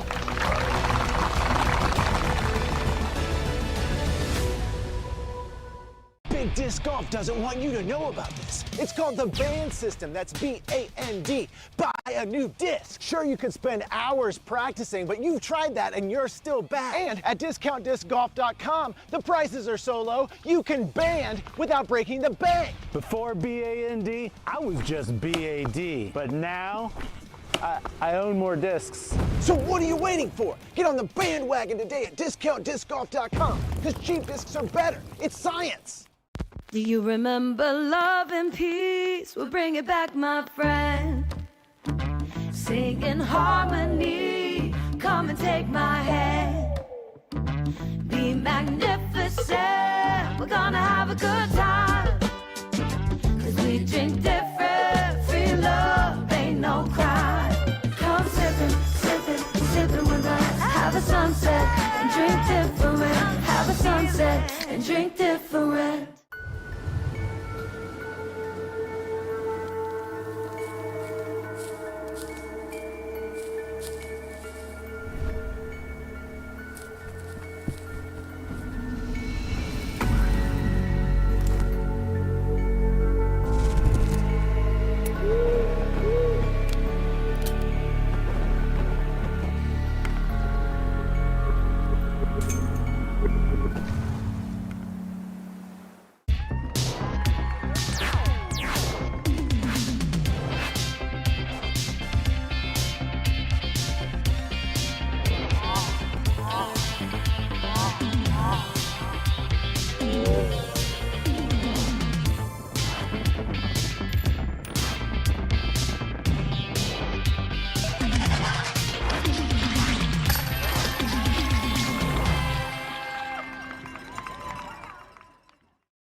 Made from the earth, Rhino harnesses the power of plants and the sun to create topical performance products that are good for us and our earth. Formulated by a pharmacist and built by a chef, Rhino's unique line of products helps adventurers perform better and enhance recovery.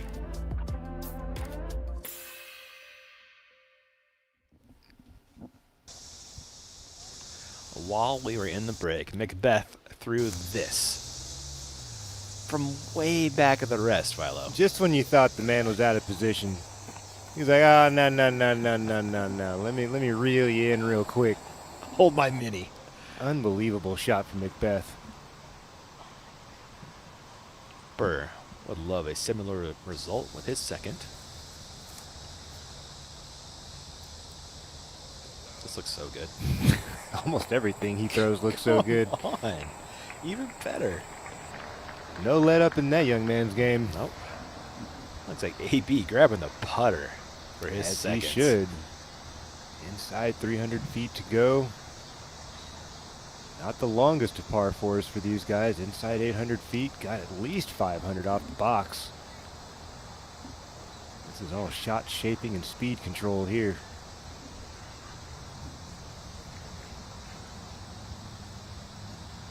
Overstable putter, trying to get it to S a little bit. Look at that, matching Gannon Burr. Just a step off the bullseye. Excellent shots from out there in the fairway so far. Both of those just so pretty. All three of them. That truth. Robinson, birdie putt, green of 9. You saw the drive in the picture-in-picture. This is the bridge hole. Roller coaster continues, par free. Wow. That's a par for Rick as well. We saw him miss his putt in the picture-in-picture. Heimberg second, back on 8. Get that thing to unravel, get stable.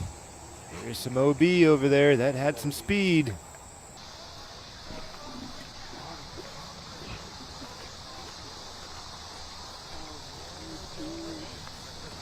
Ooh, they have Heimberg putting for par, Philo. Oh, no. Sounds like that was OB. We'll keep you updated if that changes. 10, Robinson.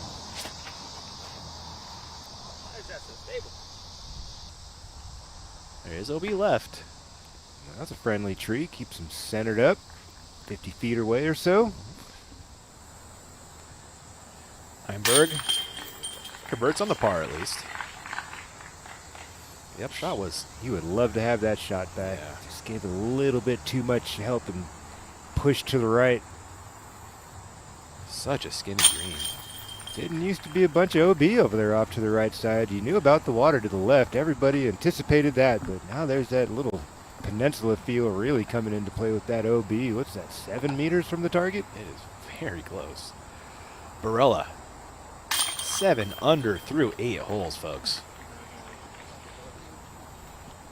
He's due. He is doing something special even. He is due. That is a birdie for Burr. He's having a great day as well.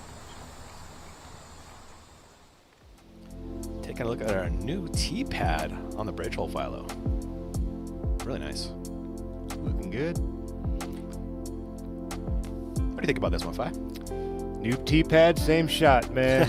It's a good one. Definitely rattles the nerves a little bit. Shooting through that tunnel, especially on the windy days, you know you got to push it out there and add some shape to it. This space right here, this is the space that freaks everybody out. That little spot right beneath the basket, all that tall grass, you got to have enough speed to carry over that. Other than that, it's a pretty fair hole. Plenty of space off to the left. Circle's edge would be good. Yeah. Thanks to Sandy for the fly through. DGBT here. Coupon code for 10% off your order there. Eyewear for everyone. Terry, what do you got for us intel-wise on this tee pad here on the bridge hole?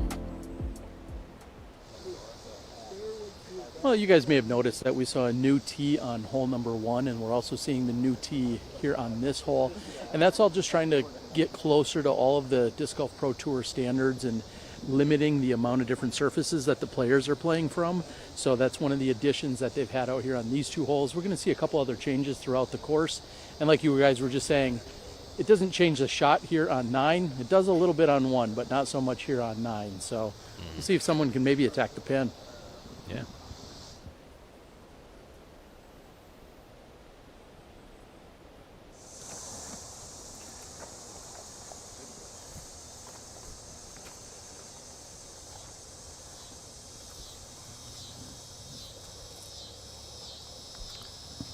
AB, T of 9. Is he going putter? I don't think so. Is that a midi? Yeah. Yeah. All right. It's almost that same color as his Luna, though, isn't it? I was about And to he could say, do it, right? Absolutely, he Yeah. could do it. All I wouldn't day. be surprised if he did. It's 6 to 12 shot, going a little overstable mid-range, and this thing's unraveling a little early, Ian.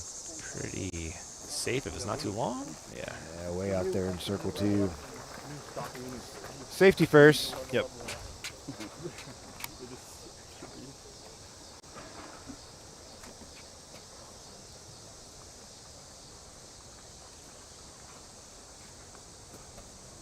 Macbeth.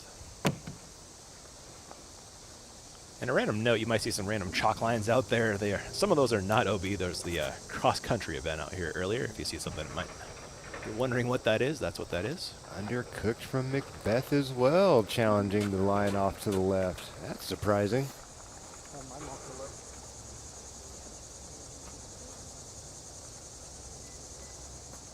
I'm actually told ZÜCA Cross Country, one of the best programs in the state, in the country even. Is that what I heard, Mom? The state.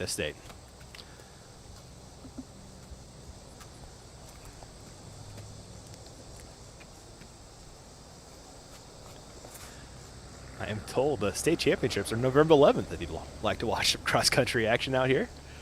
Cross country in November? Woo! Ouch. I mean, running in the cold is kind of nice, right? Probably. If there's no ice or snow, maybe. Yeah, that's true. Heimberg. I promise, no more cross-country talk. We'll keep it to disc golf. Heimberg also tapering off to the left. Nobody able to challenge that right side. Look at that. Really conservative, huh? Extremely conservative. I'm used to seeing guys add just a little bit of shape to that shot and swing it out there to the right and anticipate that overstable catching up late.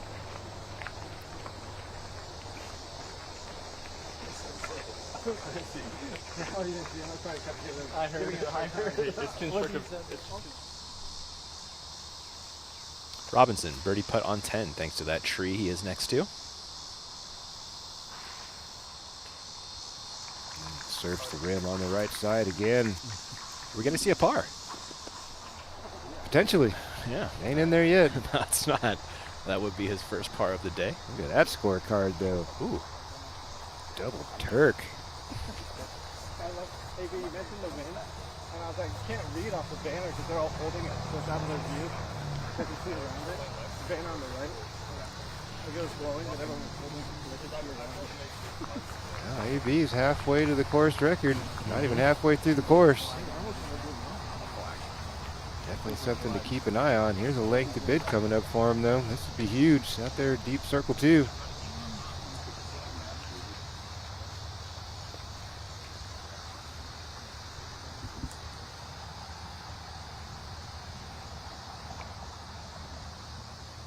Macbeth. Oh. Regurgitated. Slides down the chain. Slippery. What a weird one. How did this not drop home? I think it was a touch lefty. Is that what it was? If anything, it had to be a touch left. I guess so, huh? Great height, and there it is. Yeah, you called it. Just surf. one chain away from sticking. Kid in the Cubs hat.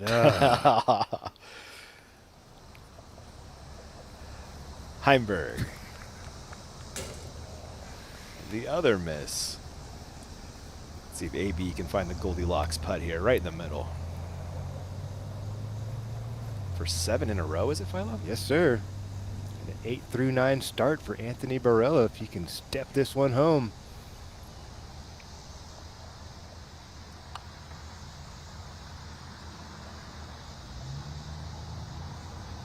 Putt is up and putt is good. Anthony Barella, man. Look at you, dude. Killing it out here at Eureka Lake. 8 through 9 to start the round in this event.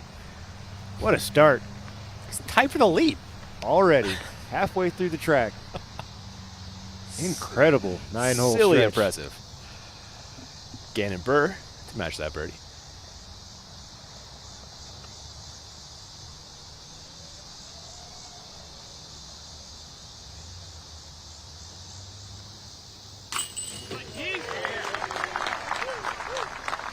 Gannon Burr drills that one in the heart. Gets him to 6 under on the afternoon. A couple strokes off the pace of Anthony Barella, which is not too far. Doesn't take much out here to flip-flop a couple strokes, but the way AB's looking right now, hard to see any let up. He looks locked in today, Ian. The whole package is there. Good. The putt, the drive.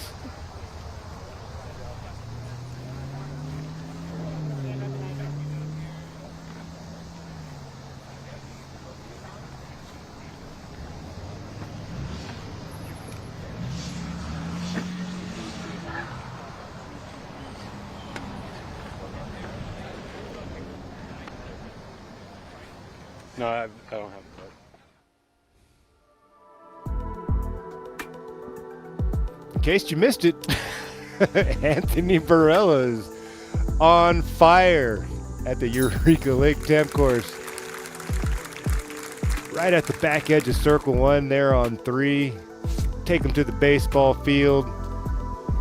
Big, wide, booming hyzer up there in the stratosphere. Cuts right behind that pole and just in front of the base. Drop in birdie. One of the most diabolical holes I'd say on this course. Yeah. You could walk out of here with a 9, a 10. You never know. Anthony Barella says, no problem. I'll kick that in for a 3. No problem at the next. Hated this one, Philo. He didn't like the drive.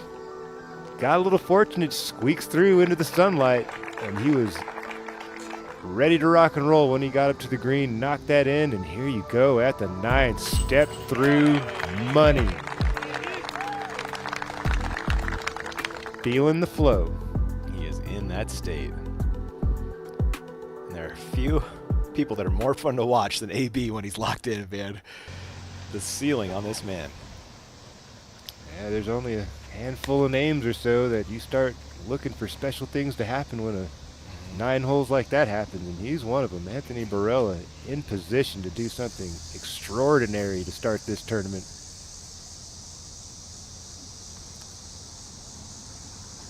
There are a lot of birdies ahead for AB, and a little tiny bit of slide. There you go, inside C1 once again for AB.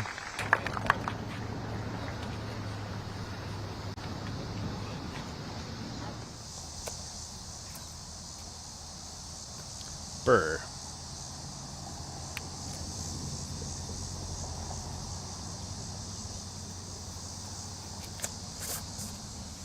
.425 feet, 1 angle sidearm on the way from Gannon Burr. All right, coming up a little short. Still close to 400 feet on 1 angle. Which is pretty wild, man. Macbeth. Doesn't like it. Is it that bad? He's got enough heat. It should push up there a good ways. All right. Yeah. 38, 40 footer, potentially a little more left for Macbeth. Just missed the height by just a... This is a scene of that Calvin Heimberg ace a few years back.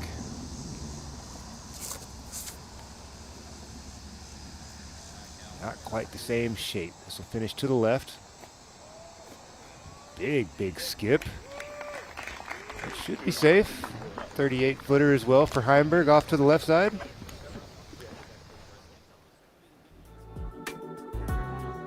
Let's flash back to our 2 aces in 2 minutes, Philo.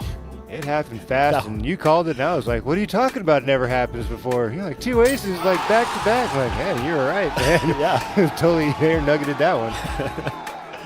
Brathwaite on 7 minutes later. Heimberg. There's just a tiny tickle late here.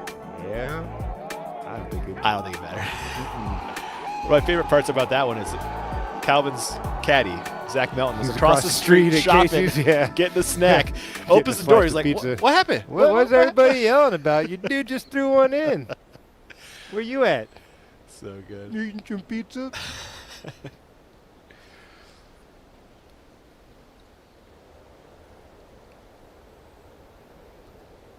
You ever make a mid-round stop over there? Absolutely. Are you kidding me?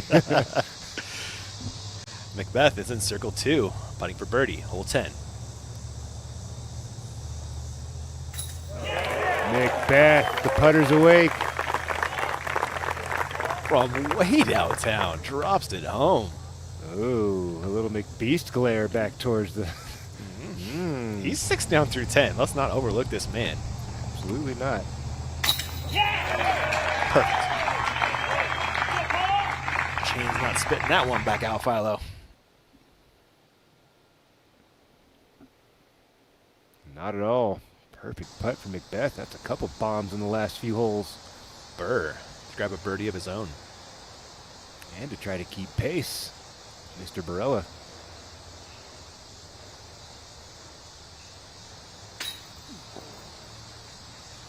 Just a smidgen off the mark there for Burr.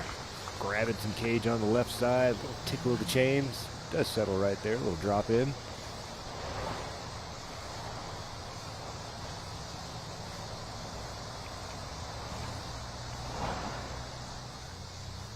Heimberg. Much pin high left for this birdie look. OB in play here at all, Fi? No, not for Heimberg's putt. He usually has that thing moving a little bit right, so it should be dropping out of the sky once it misses the chains. If he should miss the chains, Calvin. Very solid from this distance. Gets the stick on the right side. Big birdie make there for Heimberg. His feature card is... They're golfing. They are golfing. The worst score on this feature card is 4 under through 10. That from Calvin Heimberg. Barella to go 9 through 10 and grab 8 birdies in a row.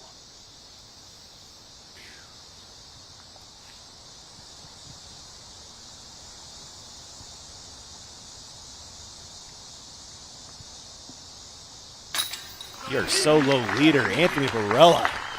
Come on. Killing it. Absolutely.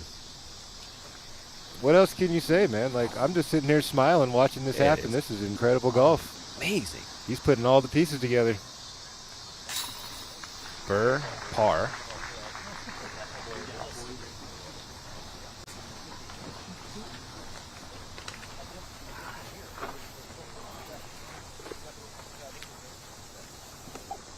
The unlock these last couple years has been the marked improvement for Barella on the green. Was it a form thing? Is it a head thing? Do you see anything, Philo? I think it's a little bit of both. I think the main structure of Anthony Barella's putt has always been good, but what his putt was a little nervy, right? When he'd get a little nervy, what would happen to the angle of the disc? What would happen? He'd start right.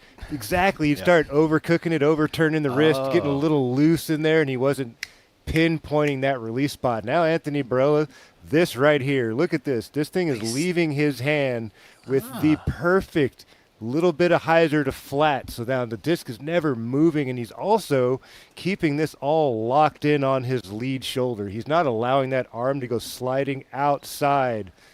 That is where the big problem was for AB. He used to really push his arm out to the right on his nervy move. Now he's eliminated that. He's learned how to really just be in the moment on the putting green and keep things like he does on the routine on the putting greens. You know, it's just the same look. Beautiful, beautiful transformation for AB. That form review brought to you by Disc Golf Deals USA. We've got pictures and scale weights of every disc, same-day shipping, rewards on every purchase, expert reviews and comparisons. That's your game. Our passion, Barella, in the circle on 11. He's cooking. He sure is. He'll have that for a 2-stroke lead. What's the longest birdie streak we've seen on tour? I mean, this is starting to get. It is pretty impressive. That's a lot of birdies in a row. We are asking our research department currently, our friends at Statmando. Macbeth? Lovely. No problem. I will tell you, a couple years back, we filmed AB get 18 birdie or eagles in a row. It was over 2 rounds. Okay. But still, that's 18 holes consecutively, a birdie or an eagle.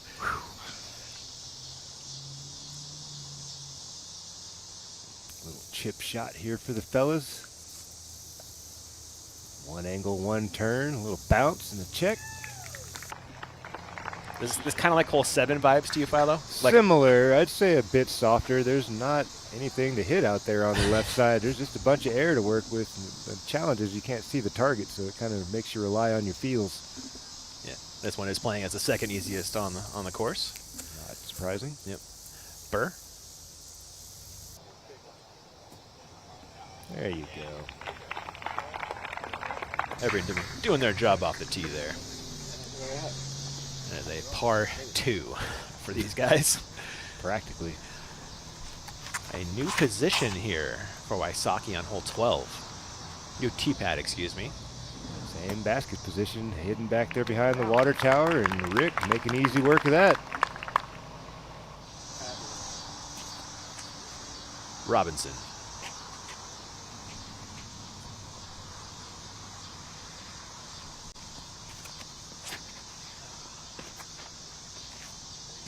Robinson turned his back on it like he doesn't like it, but it's swinging in there beautifully, just inside Wysocki's drive. Looking in at Calvin Heimberg from our Flight Factory, and now on the ground.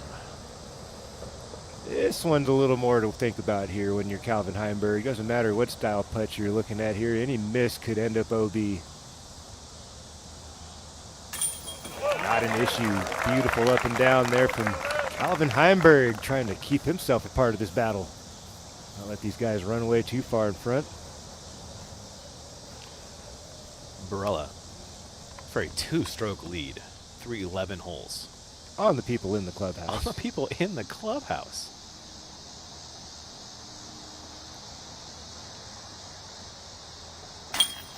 Yes, sir. Locked in.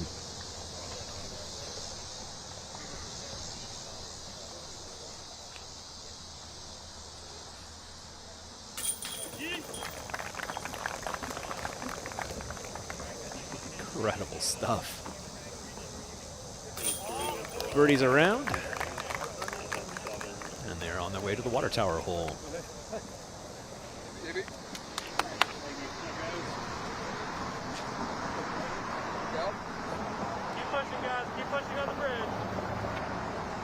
Hopefully that walk doesn't cool down AB, who is looking to make history. Day 1, Ledgestone Open.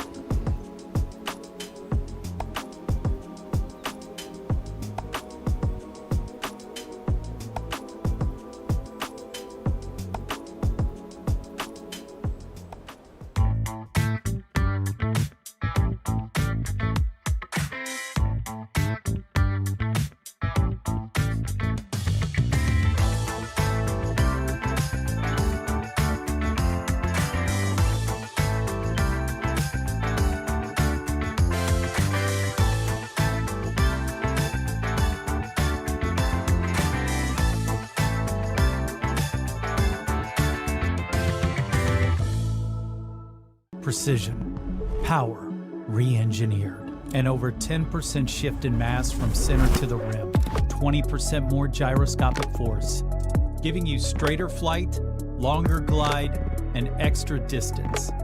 This isn't just a disc. Once you throw it, you'll see.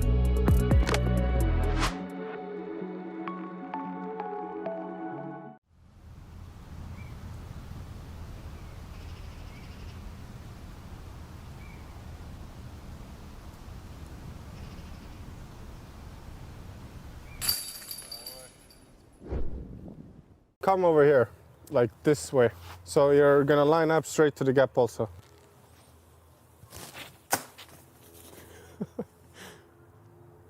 Go try again.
If you design, if you test, if you manufacture, there is only one technology partner you need. TriMet Group is the leading provider of design, engineering, and manufacturing solutions for thousands of companies across North America and Europe. Innovation starts here. TriMetGroup.com. We are here on the iconic water tower hole, riding along in our Flight Factory drone. T-pads moved up about 50 feet, 40 feet off that sidewalk is where it typically was. And a little bit to the right from the screen. So a little bit more of a natural hyzer. It's pretty straight on. Pretty much thrown it to the same spot as you always did.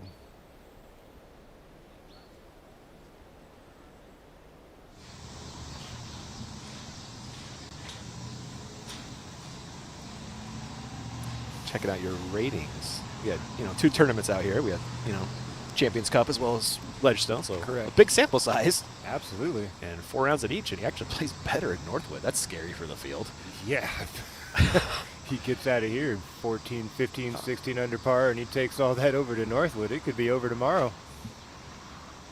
There you go. Big wide spiking hyzer from AB. Ooh, bases it. That was a foot from being an ace, Ian. Terry, talk about this round you're seeing from AB. What's it like watching this on the ground?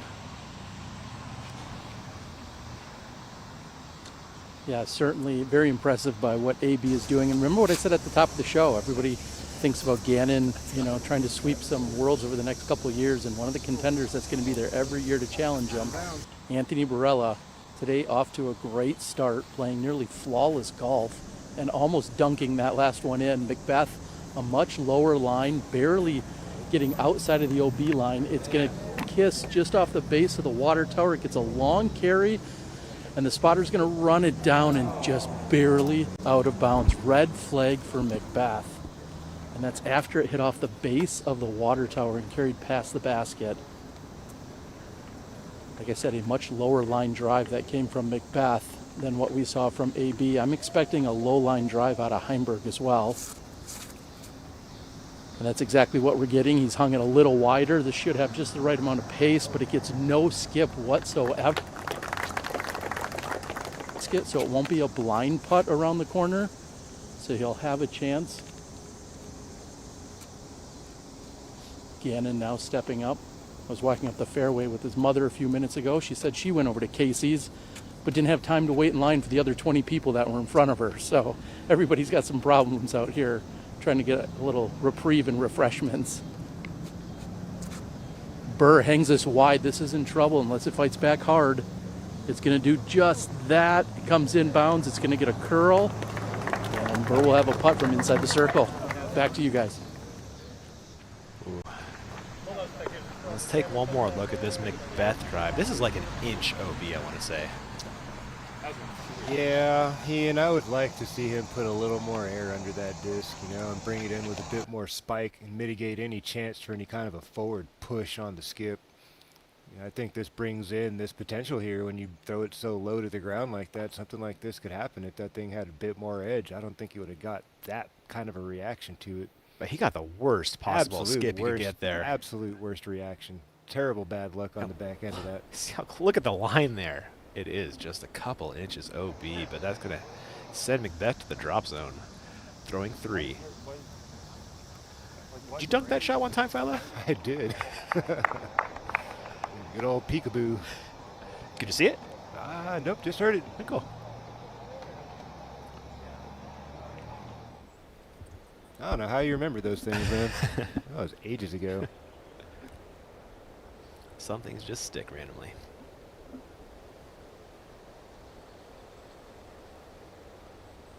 I was thinking about it, but I wasn't going to say it. I can't. You can't give yourself a shout out. That's what I'm here for, man. So long ago, man. Old news. Yep. But still funness. For sure. Lots of great memories. Yeah. Calvin Heimberg putting for birdie.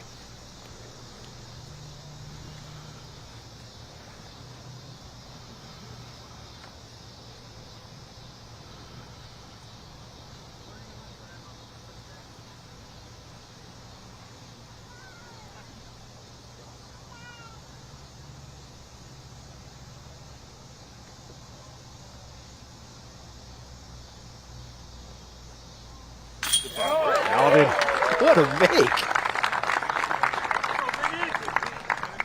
It was right on the money, too. Most of his makes are. They sure are. Burr to match that birdie. Importantly, keep pace with AB, who is about to be 11 under par. Just had one slide off the chains at the previous from about 37 feet. This one well inside circle one. A little bit of a shove off to the right. Ooh. Catches enough change and drops into the assembly. Perhaps the bullet dodge there. Bogey out of Paul. That is his first bogey of the day. Setting Paul back to 6 on the round. Still solid, beyond solid. Barella, 11 through 12. Let him cook. Let him cook. Absolutely. With you, my man. Stand out of that man's way. Don't get too close. Might catch on get fire. Burned, no doubt. Man. My goodness.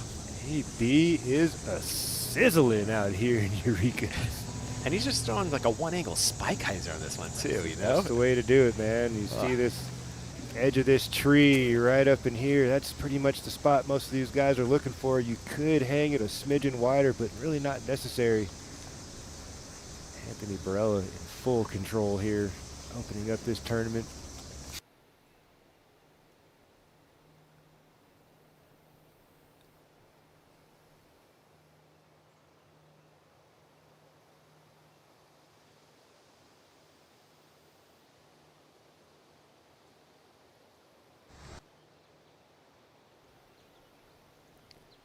Inches from the AC, and inches. Hitting the catcher koozie.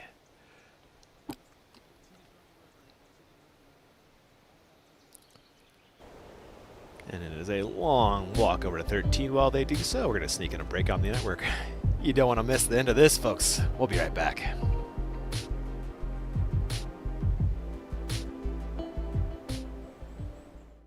We're tough. Yeah. And we love the outdoors, right? But poison ivy's nasty, even for tough guys like us. So we use Zanfel. Zanfel works fast and washes away the itch. Zanfel neutralizes toxins and washes them from your skin. In seconds, the itch is gone. Healing begins. When you get poison ivy, get Zanfel. It works. Immediate relief, and we're right back to being tough, right? Right. Got poison ivy, get Zanfel. It works. Have you tried the lineup from Climo Disc Golf yet? Designed by the one and only Ken Climo, 12-time world champion, these discs are engineered with decades of winning experience. From laser-straight fairway drivers to dependable putters, every mold is crafted with precision, control, and championship DNA. Whether you're a seasoned pro or just getting hooked on the sport, there's a disc that fits your grip, your style, and your goals. Visit Climo Disc Golf today and discover your next favorite disc. What is the simplest way to improve your disc golf game?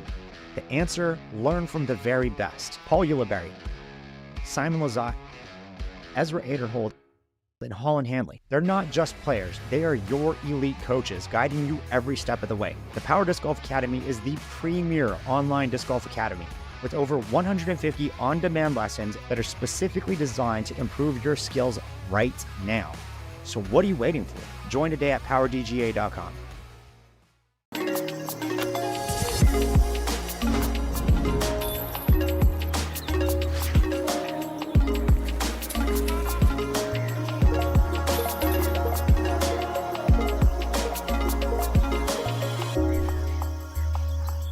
There's a place where the game meets the extraordinary. Eagles Crossing Disc Golf, a realm of lush fairways and peaceful woods, where every hole offers a new chapter in your adventure. Explore this one-of-a-kind disc golf property that boasts not one, but 2 championship-level courses. Eagles Crossing is where your perfect round begins. Book your tee time online at eaglescrossingdiscgolf.com.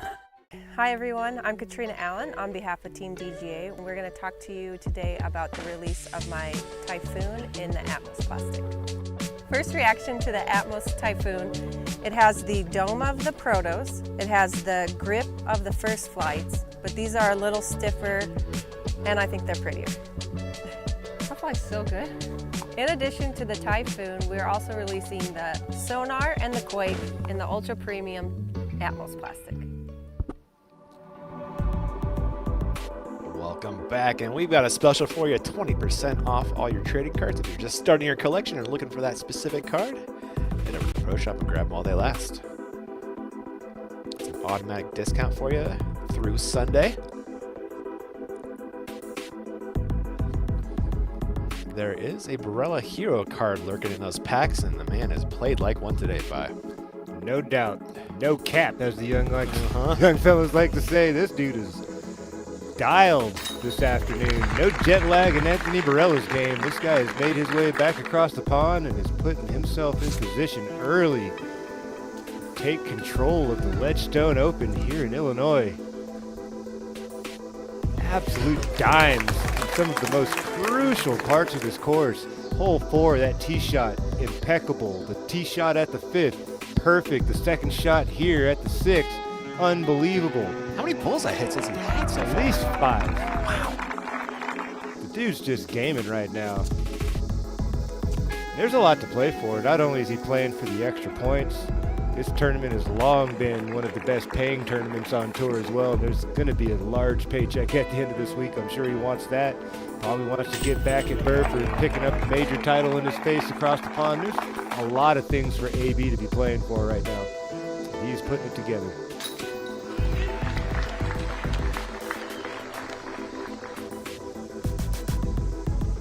Shot after shot. He's about to throw 13. His last par was hole 2. Yeah, this is his next hefty challenge for a minute after that. Yeah. I guess 13 and 14 are the next 2 big ones, and things soften up a little bit again. 15, 16, 15, 16, opportunity to make eagle at 16 if he wants to go after it with his drive off the tee. He could drop a roller, press way up there. He could throw air shot and give himself 100.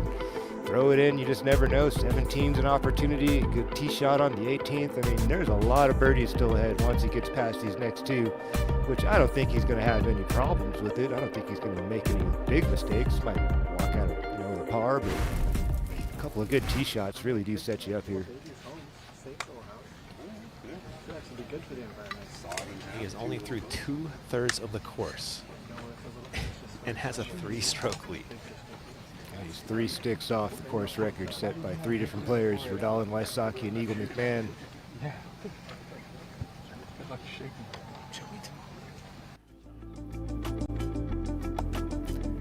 No, I was just thinking this just a second ago. This tournament has produced a lot of large margins of victory, and AB is starting to do the thing. When you're on, you're on. When you're slightly off, it's pretty punishing, isn't it? Between Northwood and all the OB out here. Yeah. Don't get a lot of wiggle room on these 2 tracks to let other guys through. Gotta be on top of your game all the way if you want to take this one down.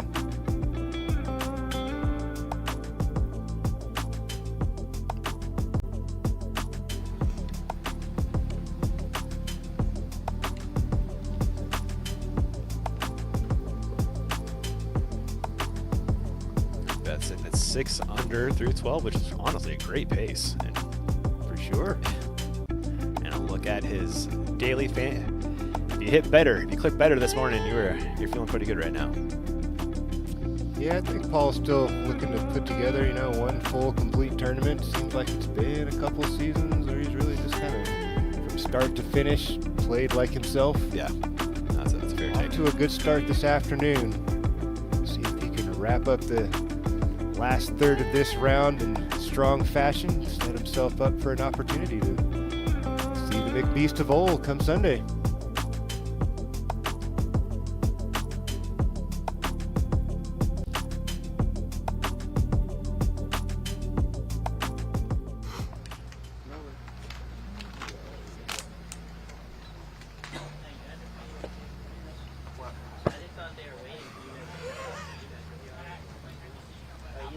Now I'm dying to know what that was Knowing all Paul, about. that was probably an AB meme. I can almost guarantee you. Longest streak of birdies this year, 13 by that man, Anthony Barella. He's currently sitting on 10. So there you go. Trying to break his own record. A couple of challenging holes ahead of him to make it happen, but I have every belief in his abilities to make it happen. Gannon looking across the water. And we are flying this really iconic 13, Philo. Yeah, I could do this in a series of happy face, smiley face. Happy face here, bad face here. Happy face here, sometimes very sad face here. Yeah. I agree, yeah. Happy face here, unhappy face here. Don't do that.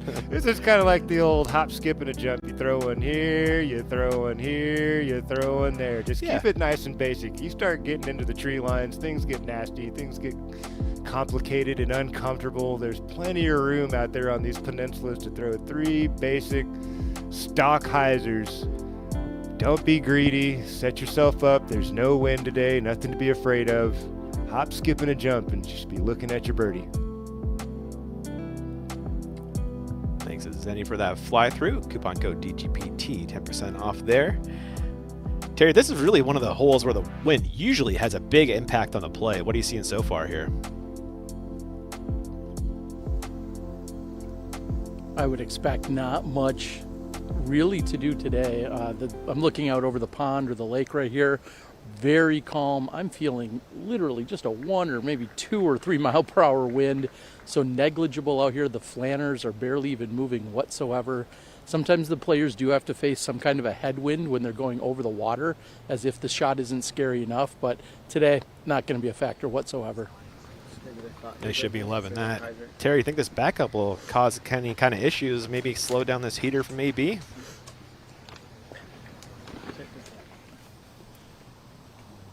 You know, in some instances where maybe it's unexpected, I could see that being a little bit frustrating to some, but every year this is a spot where sometimes players have to wait.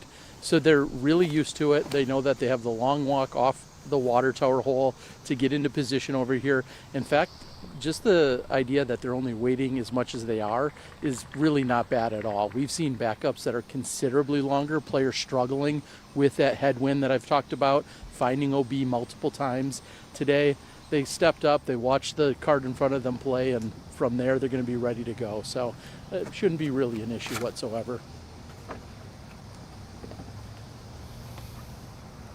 And watching AB easily clear, not a problem for Barella, so he's going to be safe. So I guess that answers the question if he's at all slowed down. And I know I've talked about a headwind. In fact, they have a little bit of a tailwind coming over their back as we see the flanners now pushing toward the green side. Heimberg's going to hang it out wide to the right. It's going to find land, and it's going to sit down without a problem. Another safe shot by Heimberg.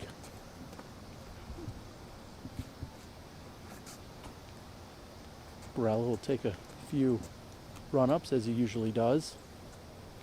Or excuse me, Burr.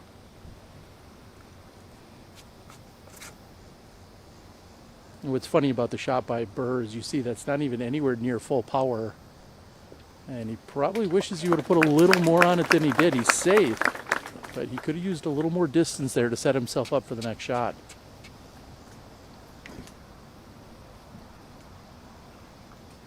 Last will be Macbeth.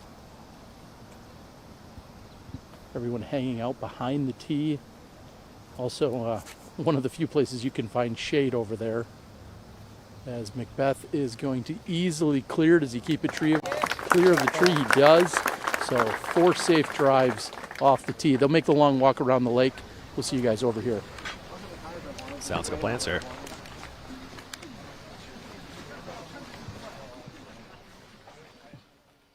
So, Philo, we're about 2/3 of the way through the track. Talk about what you've seen from AB. It's awesome, man. This is great. This is kind of what I think a lot of us have been waiting for Anthony Barella to have one of those tournaments where he just starts smacking people around. I mean, he's got such a high ceiling. I'm sure he's kind of getting tired of everybody talking about Gannon Burr, and he wants to go out there and make some noise, and he's doing exactly that this afternoon. He's playing a super clean round of disc golf, stringing the birdies together, got daylight ahead of him yet to really add on to the pile. And yeah, you know, it's out there in front of him. He's off to a good start here at the 13th. We'll see how this, you know, hole goes for him. If he can card another birdie here, which he should from the position he is off the tee pad. Really hard to mess up once you're in position off the tee pad. Yeah, he did that job. He's got a lot of green grass in front of him to work with here. We are ahead on the fairway with Robinson throwing his third.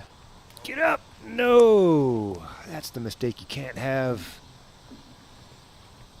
Just a little underthrown. He wasn't even out of position either. No, he was in beautiful position. There's like, what's that, the 300-foot marker, the yellow? Yeah. That's a routine hyzer. Just didn't give it enough respect. You really do want to think about missing a little bit of left on this target. There's no reason to try to be perfect and surf that little ledge right there. Get that thing up well inside the circle on the left side, and that thick grass should slow you up.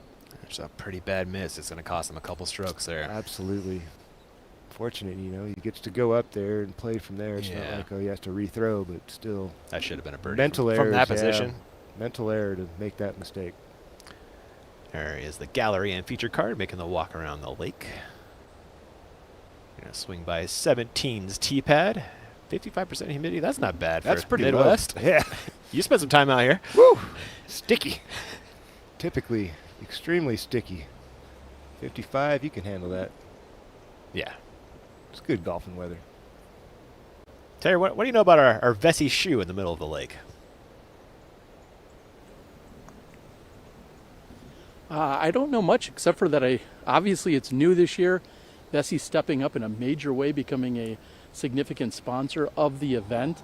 In fact, talked to one of the reps yesterday and trying to outfit me with a set. I'm thinking nobody else puts on more miles and hikes around harder than I do with these stumpy legs I got. So maybe I'll be trying out a set of Vessi's myself so I can give you guys the full review. Yeah, please put them to the test, Terry. Let us know how they're treating you. Patton.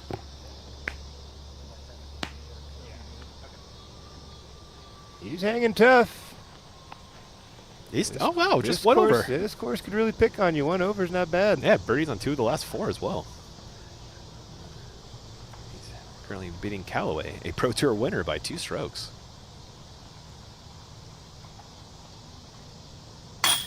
Oh, looks like Ben grabs one back right there.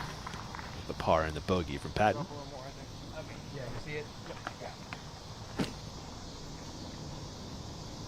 like they're talking about Ezra's lie.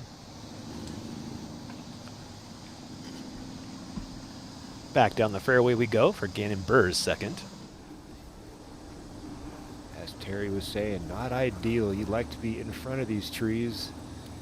Gannon Burr able to make it work. In position.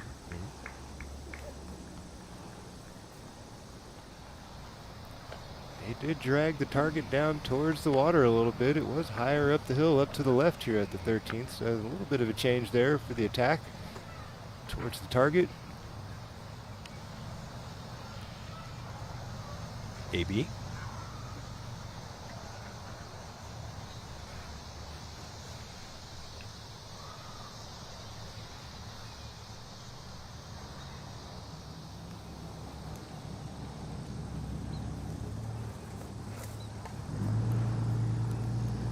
Pressing this very wide, trying to keep it low on the bottom of the peninsula. A little shallow on the distance, but good placement, middle of the hill.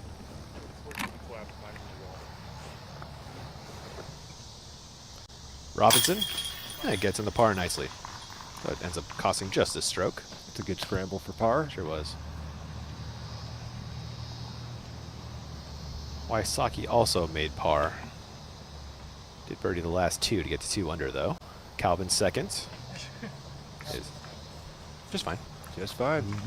Standard hyzer, all you need. Nothing special. Just a little bit of trust over the water.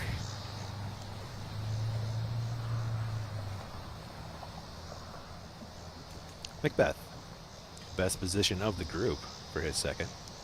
Absolutely. That's where you like to be. Wide open spaces. Routine hyzer coming in, and he'll join the group in the center of the fairway. All in a perfect line right there. Yes, sir. Nice little clump.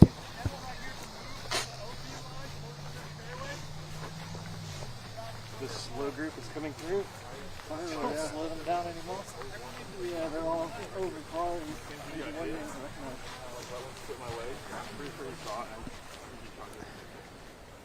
Philo, it's kind of a tale of two future groups, huh? Yeah, that happens sometimes. Sometimes it seems like the chasers have been the ones doing the striking, but not today. Look at These this. superstars are golfing. That's 11, 8, 6, 6 for one feature card, and we've got 3, 2, 2, 3 in the bad way on the second feature. Yeah. Didn't see that happening for Mr. Callaway So this afternoon. But this card's even, Philo. Dead even. And the other one has got 12 to 20, 31 under par. Wow. That's a massive difference. Yeah.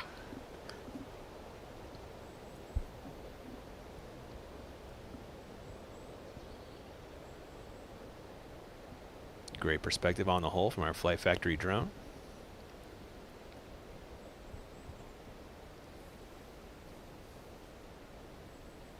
Looks like it is Barella out, throwing his third first. Like, where are you aiming here, Philo? Give me a telestrator dot. Oh, I'm aiming. There's the target. I'd be thinking a little bit left of the target on the entrance. I'm not going to be worried about trying to make the hyzer bounce towards the target. I would be okay with it landing 25 feet shy and finishing a little bit left and take the downhill look. A, B. Oh, no, Ian.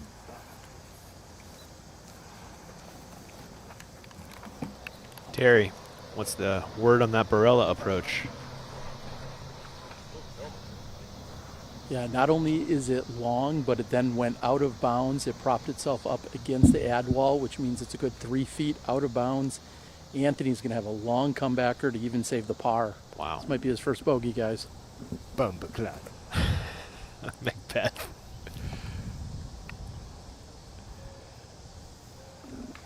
Perfect. That's how you're supposed to do it. I'm not sure what happened there for Anthony Barella. That was overcooked by a lot. And it was so spiked hyzer, too. Oof. The man's arm. Heimberg.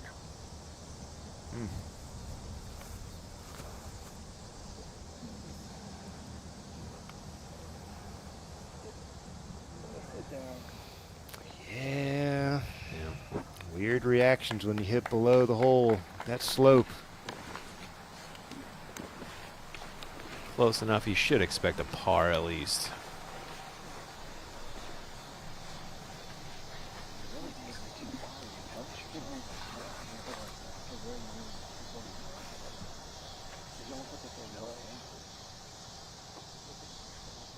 Burr and his third. You know, a good shot here, and he could be just one off of AB. Oh, you know, that's in his plan right now. That's definitely the strategy here for Gannon Burr. Just saw AB throw a couple strokes away. The door swings wide open. He's got to answer. Slightly out of position for where you'd like to be. A bit more left of center on the fairway. You would like to be closer to the sunlight down there, but swing it out there wide, add a bit extra spike. Aim to miss a little left, and there you go. That's the spot, isn't it? That's the spot, man. That's the more typical reaction that you'll see. Curl up the hill, maybe 5-6 meters. Takes all the danger out of play. Yeah, that was a big mistake from AB. Really killing that streak in a big way there. Terry, Rick, not his normal Ledgestone self out there today. Any intel there? Turn, but come back. That sounds exactly like I know. Yeah, he certainly is struggling. It sounds like he was struggling to even get here on time. Something was going on in terms of him arriving late. He wasn't able to make a charity round that he had scheduled yesterday after. He got in around 6 p.m., he was telling me. He wouldn't give me the full story. He's hiding something from me, so I'm going to keep digging as to what that was. But Ricky, I don't know if he just got caught up with travels or whatever it is, but certainly running later to this event, not getting in the full practice that we would expect from him. So I've got some secrets to uncover, folks. I'll have to maybe report back tomorrow. Awesome. Well, can't wait for that. Barella they have in circle 2 for this par putt.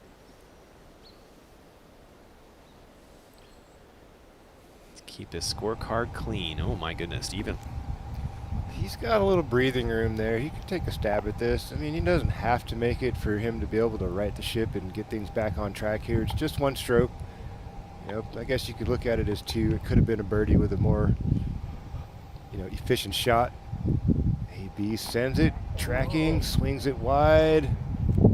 That should have settled up short of the OB with that. Is that pace. his disc right there? It looks like it's sitting up there on the ledge. Yeah.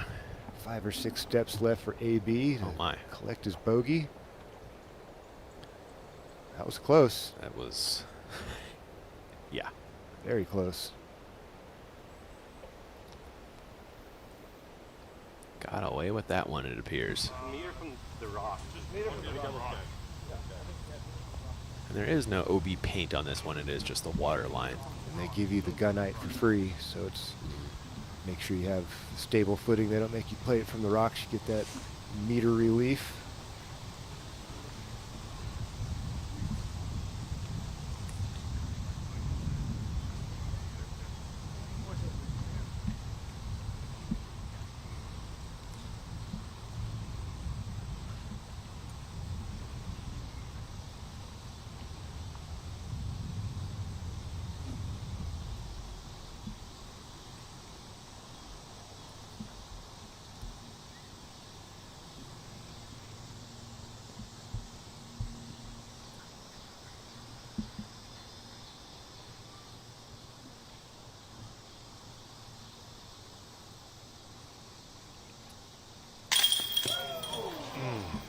Heavy chain, slides out left side. Would have been an amazing cover up for par.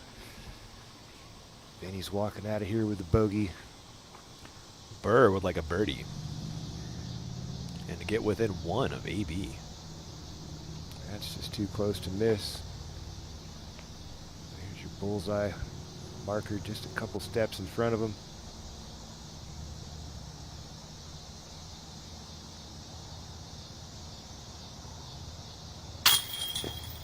Ian. Ooh. Ian. Weird hole. I think we jinxed this feature cards. That's Talking not them up supposed so to big. happen, man. That's just not supposed to happen. Let's see the crowd reaction. Yeah. Exactly. Yeah, that's the right reaction. Disbelief. That seemed too close to miss for Gannon. Still a little bit of work here left for AB. Under the circumstances, a little bit of nervy, you know. Does keep it to a one-stroke loss to Burr. If you can connect.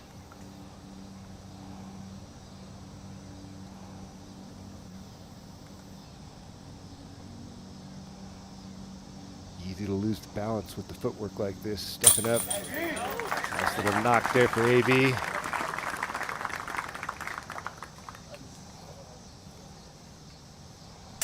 That is a birdie for Paul.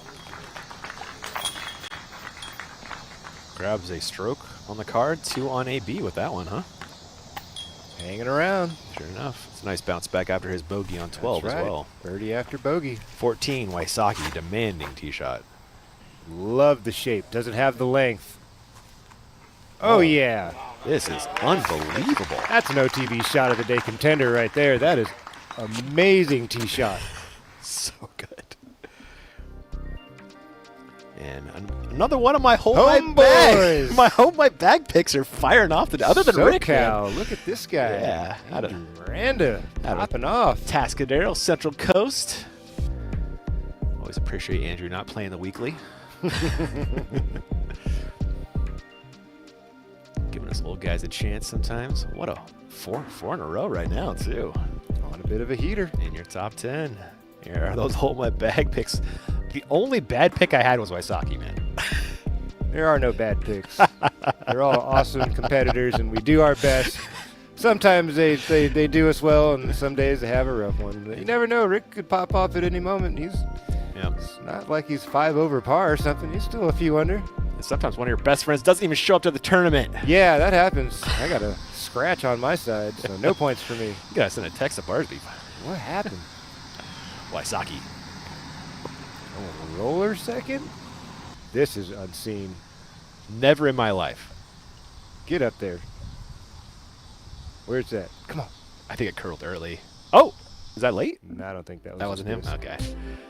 Taking a look at our Birdie Pro provided birdie zone. You like it? That's the space. Good luck getting there. That's fair. Rick was like at the edge of that birdie. He was at that 300-foot marker, basically. He was up in that space. Yes, sir. That was wild. I'm shocked he didn't. I guess he must have got blocked out by that bush closest to the water. Yeah, I think so. I think it was actually it was too far to throw their traditional line.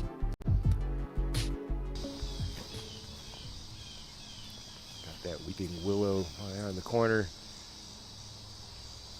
Having to add the vertical to the shot really makes it difficult for the carry.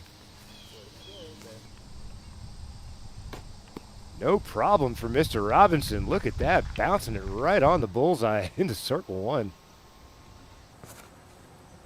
Macbeth? Yeah. Asking for it to lift, and it does. Green flag on the corner for Macbeth. That one was supposed to be a little bit, not that low.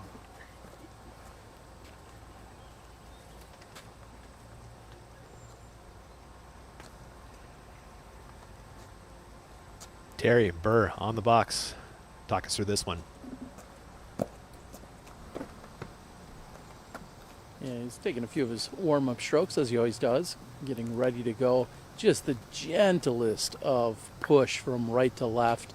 Not sure he can even feel any form of wind, keeping it nice and low. It's a low-line drive. It's going to get to the corner. Get a good forward skip. Great positioning for Burr.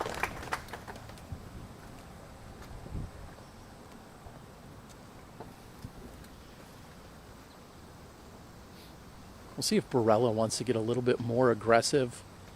Not sure if he has some frustration to release from the previous hole, so maybe put a little extra mustard on this one. Not too far out of Chicago, so wouldn't be surprised to see that, but instead it's a shank. And Barella left side and short. I'm not sure if that slipped entirely out of his hand or what happened there, but a complete shank by Anthony Barella. Does get a good kick that puts him into the fairway side as opposed to kicking off to the left or even maybe going out of bounds, but significantly short, and Heimberg's comes blazing in. He's going to be low, not too far from where we see Gannon Burr land. Back to you guys. Jumping ahead to the green.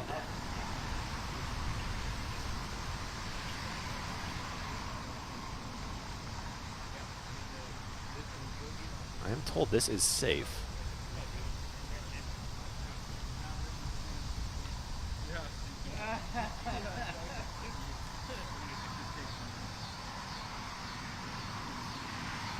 Philo, where? He's long. Long, okay. Super long. That thing just kept on running. Shout to the spotter. Go home. Oh, that'd have been a really cool birdie. Leave himself 5 steps for a par. So Barella out of position here, and I don't see any way he's going to press this issue, Philo. Absolutely not. There's nothing to do from here but pitch up, scramble at your par. I mean, he's in danger of going back-to-back bogeys here. This is not easy. He's still got to land in a good spot. I would say in between those two little shady spots, somewhere right in here would be a great spot to land for AB. There you go. Not bad. Yeah, back on track, right? Yep.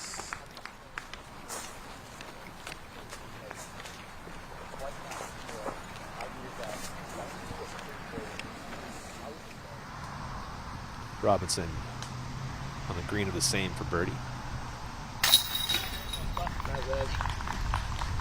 Another strokes on folks birdie.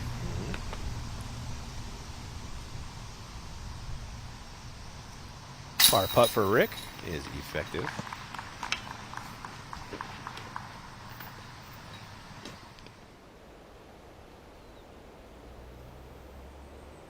So they're about at their lies. Fairway of 14.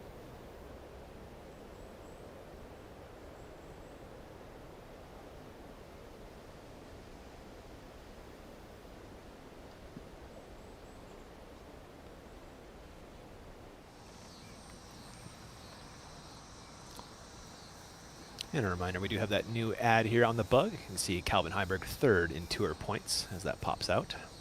We are coming down the stretch here on the tour. Yep, 3 regular season events before we get into the playoffs. USDGC and the Tour Championships later this fall. Calvin Heimberg, this one comes out low. He's got to get a lift or a bounce. Ooh.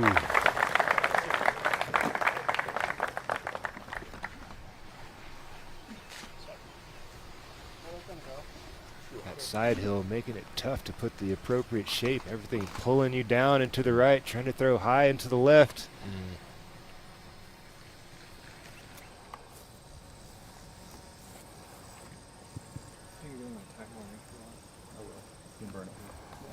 Extension. Technically, it's not a throw, but no one follows it. They're not distracting. I just don't want to distract them. Gallery chairs, They are waiting for 15 to tee, which is right here. Coming right back at him. Yeah. Waisaki's forehand is out and shaping. Dodges the trees. That should be inside circle 1 and right up on the bullseye for Rick. That'll get him to 3 under par. There's still some room out there for Rick. It ain't over yet. Sure enough, I'm with you. Patton playing his 15th Ledgestone. Tested that OB out there on the left and never came back. He did not pass the test, Philo. She gone. Oof. Picking up another one. And let's head back to 14 after those tee shots are done. Macbeth, his 2nd. The drive, ideal. Yeah, it's hard to put it in a better spot than that. Have eyes on the target, away from that willow off there on the left. I think Macbeth really wants to put something right around here on that tree with some good height. Should fade nicely.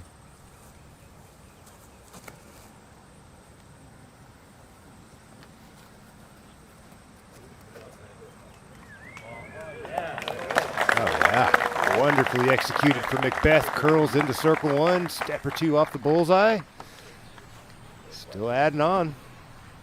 Keeps charging. Yeah. That putt will get Paul to 8. Part of that big backup in 2nd place. Burr in there right now, looking to move ahead with a good 2nd.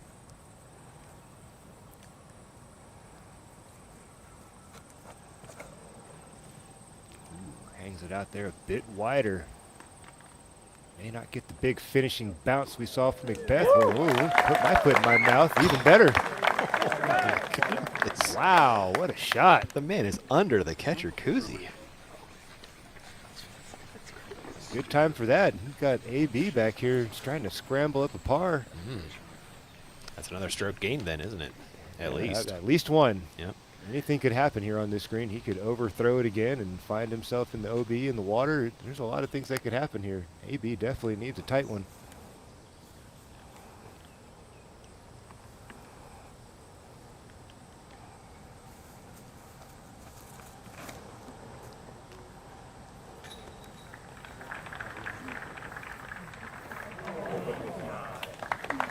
Looks like edge of the circle, Philo.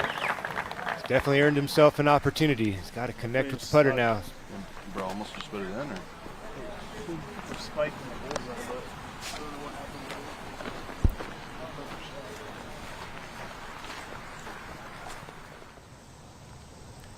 Tough day for Callaway. Trying to fight back to even. This would help. There you go. It does. Back birdies for Mr. Callaway, trying to get it back to level par before this afternoon is over. A look from the other side. Just enough.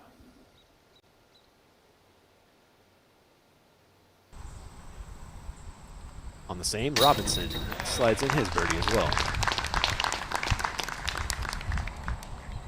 If he finishes with 5 birdies in a row, he can tie his brother and get to 8. Brothers Robinson, perhaps, yeah, on a Friday around? Wouldn't mind that. Never do. Why not?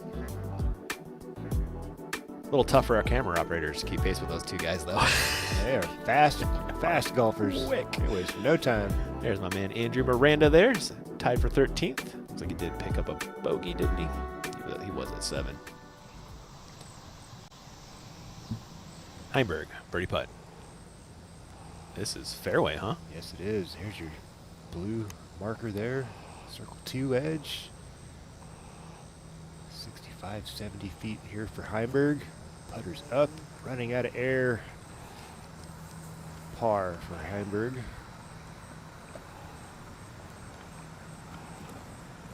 You're right, Ian, just inside circle 1 for Anthony Barella. A little downhill flavor should make it feel a little more comfortable. This is to maintain, well, to send the lead 2-1 from 2. It's a big putt for Anthony Barella right now. Don't want to be in the leaking strokes phase of the round.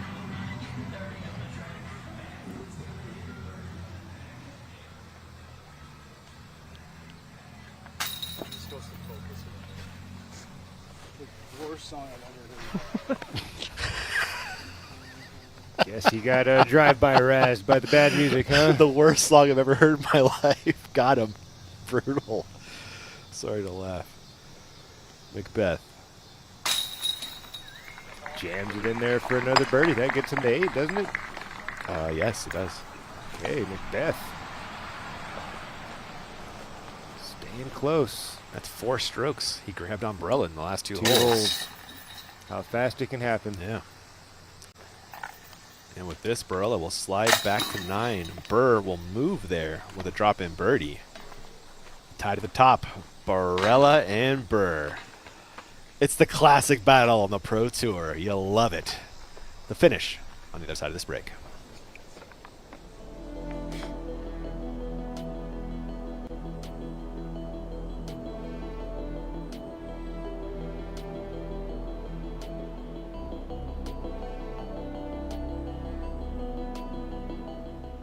This season, Team Discraft is making a statement, and the message is loud and clear.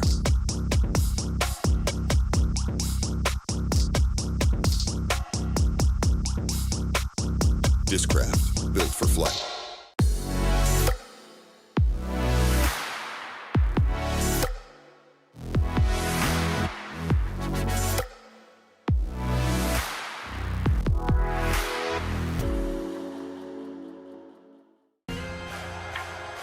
Legends built it. The next generation is elevating it. The most dominant team in disc golf history just got deeper. World champions, record breakers, the future of the game, united under one banner. This isn't just competition, it's a legacy in motion. This is the next chapter. Discraft, built for flight.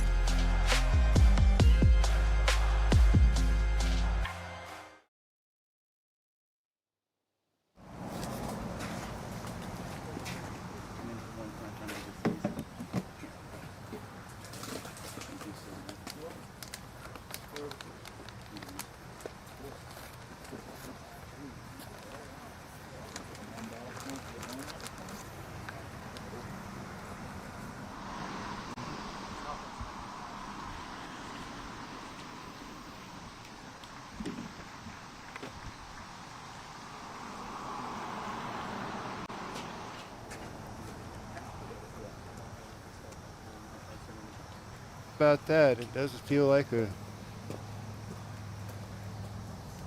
new rivalry has started. Yeah, for sure. Clearly the 2 top competitors in the field when you look at talent, ceiling, shaping, and producing a great drive as Macbeth.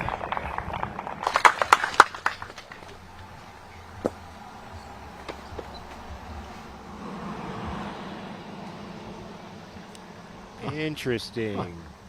I will say the fairway is a little bigger for the backhand line than the forehand. You feel like that's fair? Yeah. There is more room out there to the left.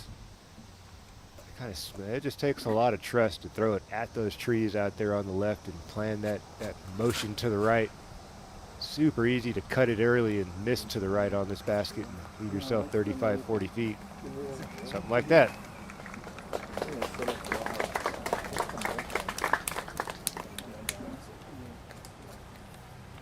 Calvin.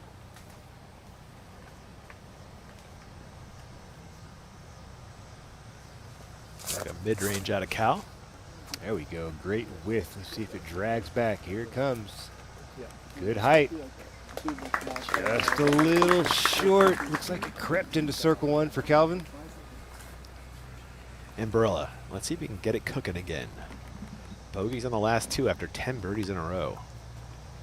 I'm sure he had a feeling that drive from Burr wasn't the sharpest. He's got a little bit of work left to do. AB could really use a park job right here. He is sticking with that putter, Philo.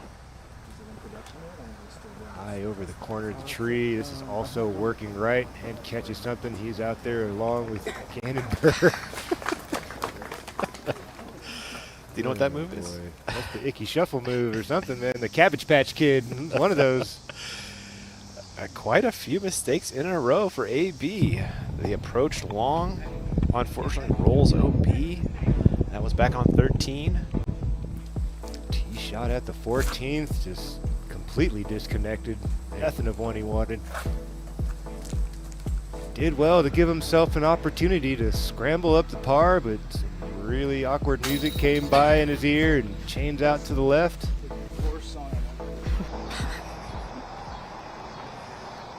Back-to-back bogeys, and now outside looking in. Circle two for a birdie here at the 15th. Try to get one back. This game is so much about momentum when you're in competitive play. To keep that mo on your side, so important, especially when you got the world #1 world champion right there hunting you down. 16, Wysocki goes to the roller. He's hungry. I like it. Great angle. Keep pushing. That's the one. Yes, sir. That'll curl up. And there's your Mando. Should be safe. Should be a casual birdie from there. Yes, sir. AB in circle two, putting for birdie. This would be huge for his momentum.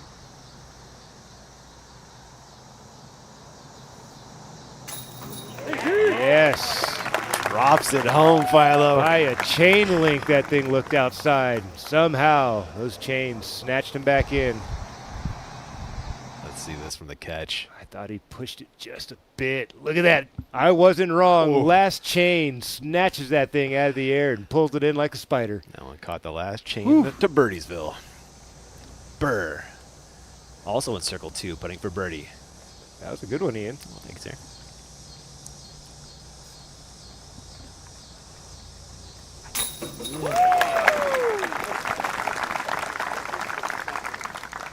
Cannon Burr answers.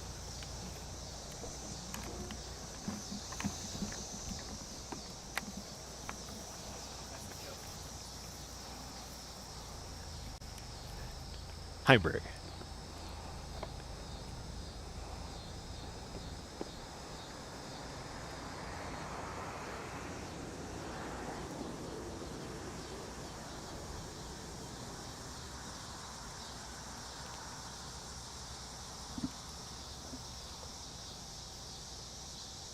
Make here for Calvin, slides him up a quick 5 or 6 names. 40-footer dribbles out on the right side for Calvin. He'll stay at tied for 18th, 5 under on his round.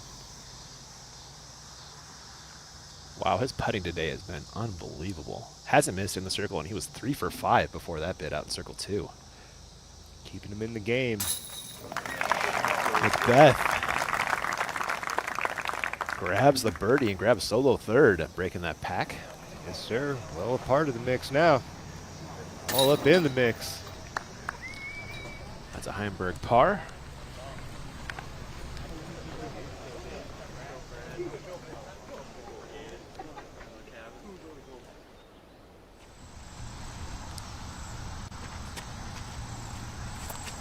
Robinson, tee of 16.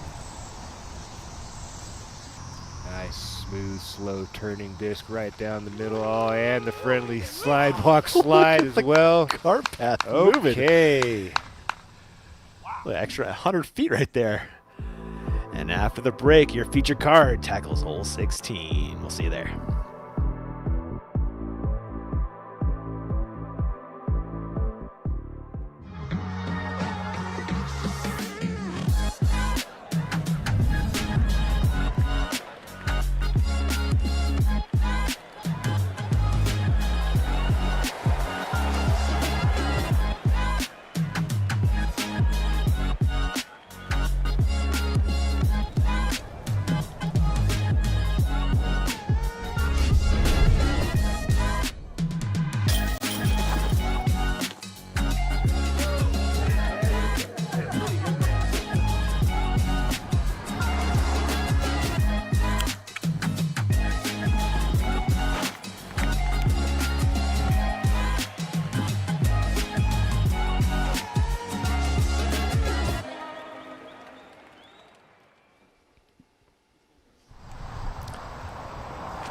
Robinson is second on 16. Is fantastic. Wysocki, a roller, got just past that Mando. Little jump putt approach is all that he has left. And they would both go on to birdie. Let's head back to the tee. And a quick reminder, we are in crunch time on the Disc Golf Network. That is thanks to our friends over at 1010 Discs. We are commercial free the rest of the way through. Look at the slide on this one. So pretty. Just a chip shot there left for Macbeth. Not the longest of par fours, 606 feet, kind of taking you back to the old school. These guys rip off a comfortable 400-foot drive and just a chip shot in. Or you can drop a roller, really force the issue. Whoa. Where did? I think that missed the Mando even. That's early. That got a massive jump. I have never seen that happen before. Terry, can you fill us in on that Burr roller?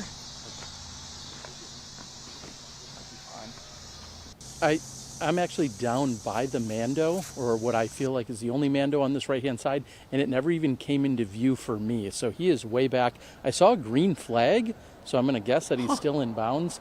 But like I said, he didn't get anywhere near the Mando I'm standing right next to down the fairway.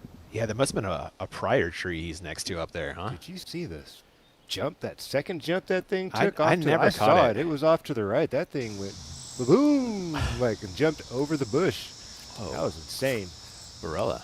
Opportunity once again for AB. The door opens. Gotta walk through. You gotta run through. When nearest competitor makes a mistake like that. There you go. 16, the third easiest hole on the course after 7 and 11. Heimberg. Fairway driver. Ooh, Ian, look at the height action on this swing. So good. Beautiful, smooth past Macbeth's disc. Right up there on the Mando. There's the drop zone. About 150 feet left there for Heimberg-ish. Where did this Burr disc get to? I don't know how that stayed in. With that jump that I saw, that thing bounced so high it looked like it cleared everything. What an incredible break if you did stay safe. I'm assuming. Let's see if we can catch it. Let's watch it one more time. I'll show it to you. I'll try to point it out to you when I know this is a different angle. Okay, maybe you will see the big bounce this thing took. Way overturned. Wow. It's not that one, but this one. Then it goes boom, and it takes a big bounce. You should see it. Look at that one. Oh, yeah. It looks like it's still in the bush line, though, doesn't it? It does. Yeah. For a split second, though, I thought he cooked it so hard. It was. He's got to be right by that telephone pole. Looks like he found it. He's grabbing the range. Okay, still got to make the Mando. Can't just swing it out and around the road. That's true, huh? Should be a comfortable sidearm swing if he doesn't have anything directly in front of him. Terry, do you happen to have eyes on Gannon at this point? Yeah, he's going to be lining up what I would assume is just a forehand shot. He's got to keep that Mando out of play, as you guys were just mentioning. And I don't know, they took all these bushes down. Was that last year or even the year before? I feel like a few years ago there was no way you'd be able to see from the basket to where Gannon is. And right now he's got a wide open look at it. It's just a matter of putting the right speed and pace on it. Yeah, you're right, Terry. This hedge line used to be way higher. Absolutely, at least almost as tall as Burr. Yeah. Done some work to hack that down, and much friendlier than years past. Stay off of that tree. Fights through. That's still Circle fairway. 2, yep, out there in the fairway. All right, opportunity here for AB to get a stick back. Unless if Burr can send one home from 65 plus. 17, Ezra. There you go.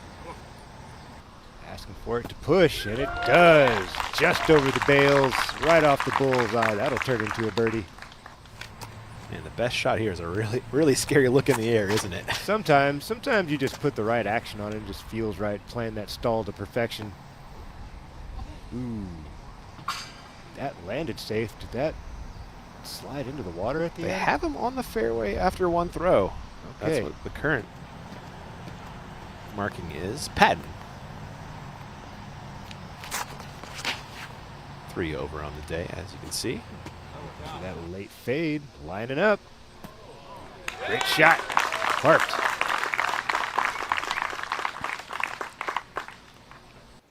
Patton needing just one shot. Playing his 15th Ledgestone to get it into the bullseye. Also see a little double G in that swing. Yeah, that's the other one I was going to say. The over under. Yep. Seeing it from that angle, then it really became obvious. Thanks to our friends at One Shot Energy bringing you that one shot. You can head over to oneshotenergy.com and grab a wide range of energy chews, focus chews, and voice drops. DGPT will get you 25% off your order there. AB throwing 2 on 16. Tied up on that tree, going a little patent pending stance here. Follow through. There you go. Nice and wide. Looks great. Beautiful touch from Anthony Barella. Curls up on the bullseye. That should be enough, barring a massive putt from Burr to regain the lead. Macbeth. This should swing back in time. No problem. Great stuff there. That's going to be 4 in a row for Paul, who has been the class of this card recently. Quietly. That'll get him to 10. Nothing flashy, just smooth and steady for Macbeth. Did pick up the 1 bogey at the 12th.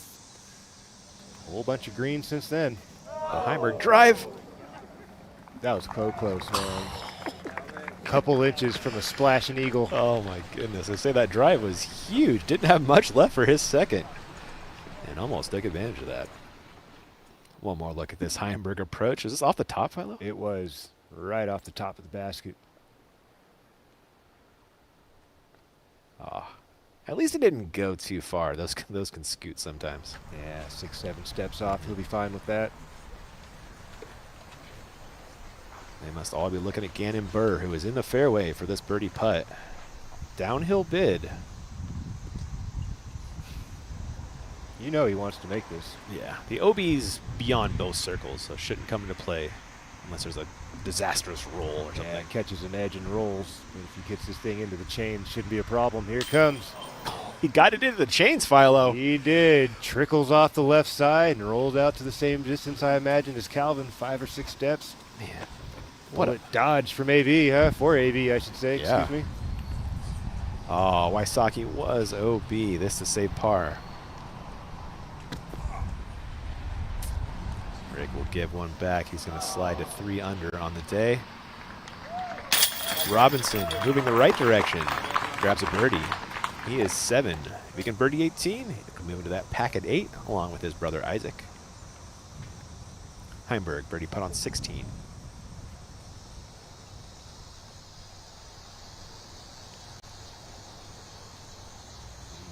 Rolled out to about 8 meters there for Calvin. A little more work than you would have liked after that effort coming in on the target.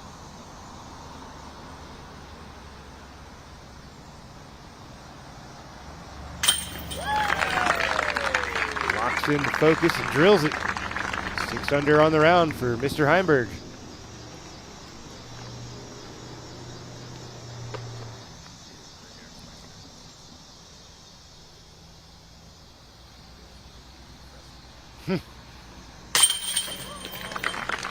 Burr gets in the par.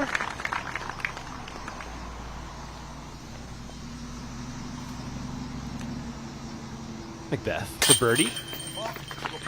And grabs a share of second with Burr. AB regains the solo lead with his drop-in birdie. And they're on their way to 17, the Island Green. Birdie or bogey, huh? Yep. One or the other. You know, you used to be able to skip it across, but they put the hay bales there. Yeah, old Reed Friscura locked up that shot, huh? Like, no more of that. Yep. Pretty classic shot here out here at the Ledgestone Insurance, or the Ledgestone.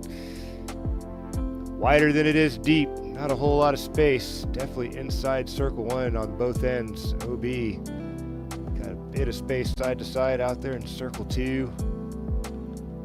Looking at, what was it, 45, 50 footer coming back from the drop zone.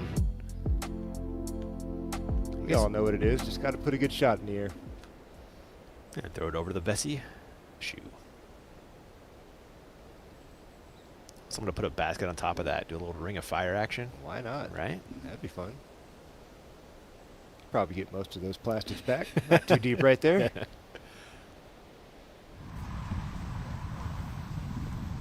Macbeth, 4 in a row, looking for 5 on the tee of 17.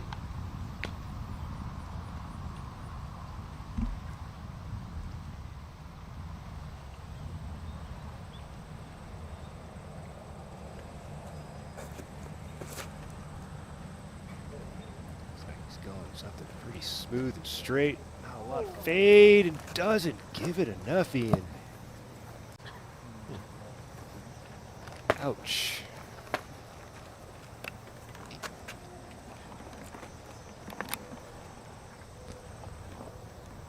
AB.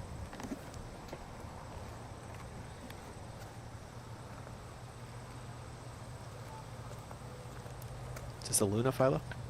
It looks like that mid-range that he threw a few holes ago, and I thought he was The throwing a overstable putter. one? Yeah, Yeah. so I imagine he's going to hang it out there over the dock and look for that late fade.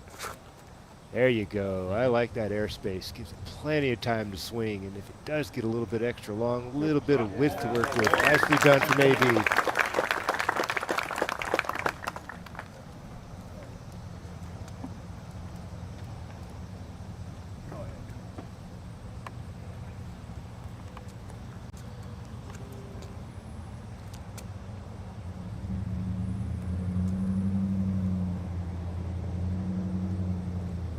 Heimberg.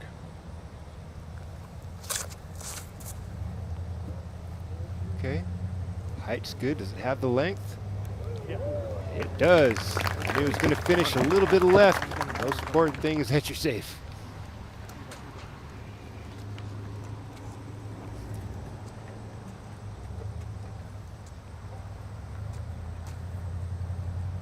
Burr.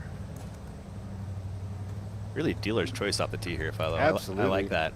Absolutely. There's really no advantage either way. A little bit of bush off to the right there. You can see if you're the righty backhand play, it does make you throw it a little straighter out the gate. Side arm a bit more open, can add a little bit more texture to it. One angle hyzer, a little spikier, a little higher. Let's see which action Gannon chooses here.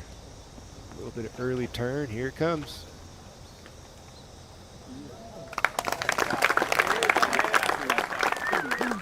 Just what he needed. 5 steps in, another birdie. Gyro water. This is gyro water. Gyro water, dude. This is Q water. How's it going, Germ? Extra cold Michigan phrase. The big ick.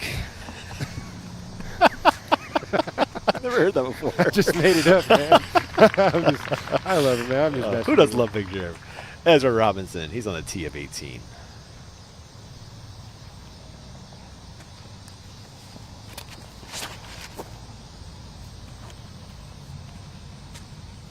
That's a great looking air shot. Yeah, you like that. Tapering up towards the right side. Tough to do on this tee shot. Wysocki on the same. Most people try to do that and they try to get it high up into the window like Rick did right there, and they sometimes pay the price. Rick gets through clean and pushing. Wow, Look at the Ian. spin. Massive drive. I'm going to call that about 330 left for Rick. This was an incredible tee shot. Exactly where you wanted. High up in the window, more flat with the body English dragging the disc than you turning the nose to the right. Look how flat that disc is. That's why it's pushing forward. He wanted it all off the tee there, and Oh, he got it. Yes, he got every last foot. Wonderful position. There's Big Germ. Everywhere, and so like the whole RV needed to be cleaned, and I was just lying on the bed. And if you want to hang out with Big Germ, you can grab a ticket to that Jomez Pro Practice Round. You've seen it on YouTube, now experience it live. Join the Jomez Pro Practice Round for a behind-the-scenes look at pros dialing in their shots before the competition. You'll love it. And 2, just the nicest guys in disc golf, Germ and Yuli. Super personable. They'll talk to you throughout the round. You'll have a great time. Always entertaining. They are. And you get a special guest, too. You know? Whoever they bring on. Oh! I see you. He's an official spectator with the binocs, man.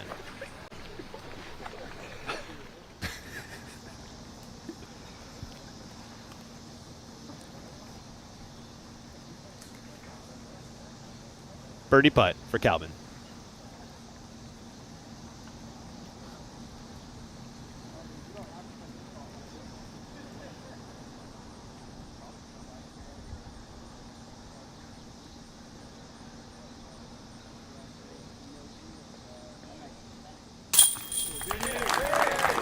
Never a doubt, Vinny's been so solid in C1 all afternoon.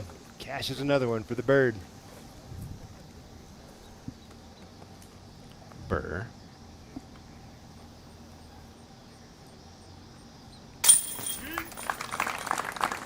Drops in the birdie. That will keep him one behind this man. Burla, as he does the same.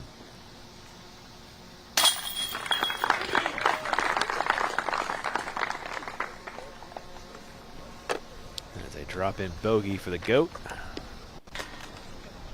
Moving the wrong way for the first time in a long while. Yeah, 5 or 6 holes. Picked up the bogey at the 12th and had a bunch of good scores after that. Speaking of bogeys, if you're part of the Andrew Miranda fan club, like your boy right here. Womp, womp, womp. Bogey, bogey, bogey. That's a seagull to get off the course, Philo. Sorry, man. Your horses are slowing up. Mine are waking up. Still tied for 28. You know, my last pick, I'll take that. It's okay. That's good value. They That's call solid. that. Yeah. At least your guy showed up. Yeah. That's true. At least he's here. Physically. I'm teasing you. You want to circle the guy that didn't show up for you today? World champion doing you wrong, man. With the tears.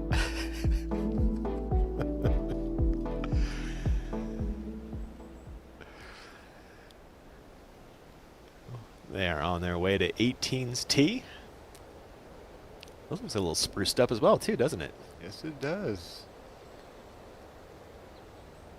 Used to be a shared tee pad, 13 and 18. Is that have their own individual launching pads? Yeah. Is that a kayak launch down there? Did you see that? Yes. Huh. Oh, nicely done. Robinson into circle 1. They'll have that to join the pack at 8. I think most importantly, catch his brother. Yeah. Let's see those two guys play together tomorrow. That'd be a lot of fun. Definitely.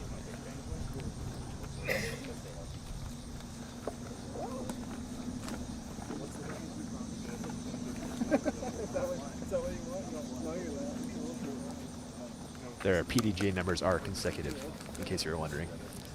I was. It's nice to see these guys being able to chop it up and tensions are low. Everybody's enjoying each other's company. Tight circumstances, tight battle this afternoon for these guys, putting on a show for these spectators and everybody at home. And nice to see them a little bit more relaxed than normal. Yeah. Wysocki's second after the monster tee shots is a little short, huh? A lot short. Ian. He was out there 40 feet. It's kind of a death putt. Yeah. Call it an extreme death putt, but there are some chances for bad things to happen.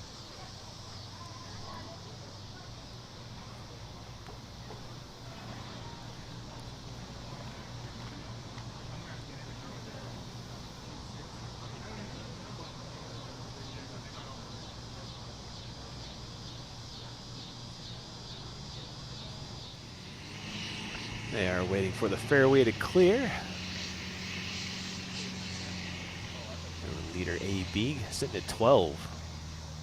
Sitting on a dozen. Man, what that it course could have record. been, man. What Right it could have there. been without a couple mental errors. Yeah, one bad throw on 13, one bad putt on 14. Actually, a bad Made throw the and drive, a bad putt. Yeah. It was really about that third shot on 13. That was really the momentum buster. Then he kind of took a siesta for another hole and let everybody catch up to him. Oh, Philo, he's got the big boy disc here. Getting greedy, huh? Uh-huh. See if this works out for him. AB, one stick lead, last hole. The fuse is lit and it has been launched. Got to check up. There you go. Inside 300 left for AB, and Actually, really good position down there on the low side. Got a couple options. The man sent that nuke. Heimberg.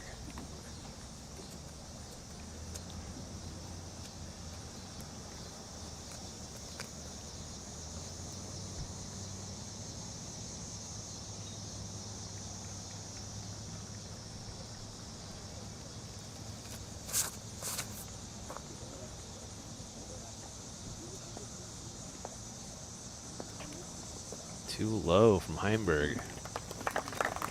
Maybe in that casual area, perhaps? Most likely. I'd pull it back and seek a better angle. Burr. It's really not a bad place to go roller if you got it. Yeah, it's a common play here at the 18th. These guys throw it so long and straight, really not necessary if they can hit that 6 to 12 line right in the middle of the fairway, in the middle of the airspace. That's a little ripped over. Catches a couple lives. There we go. Wow. Young arm speed, plowing through everything. 3 1/4 left for Burr in. And Macbeth last to tee. Just 3 off the lead, maybe. That's plenty close enough.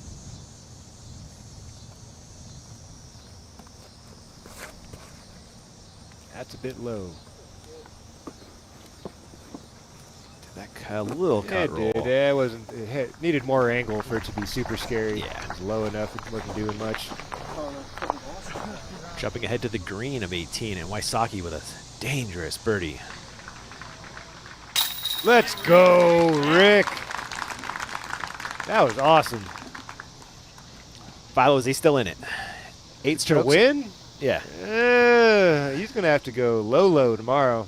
Yeah. He has to go low, and he's going to need the field to fall back to him a little bit. I'm not saying it's impossible, but the way these young superstars are playing these days, they don't give many opportunities. Robinson completes the 5 birdies to get off the course and Yahtzee. Tying his brother. There they are. Brothers Robinson tied in 4th. Man, Callaway just wants to get to the parking lot. Trying to forget about this day and come back fresh tomorrow. This should be a day Patton will remember, making his network debut, and not a bad showing, man. We definitely appreciate his patronage to the event. 15 years, made it every time. Love that.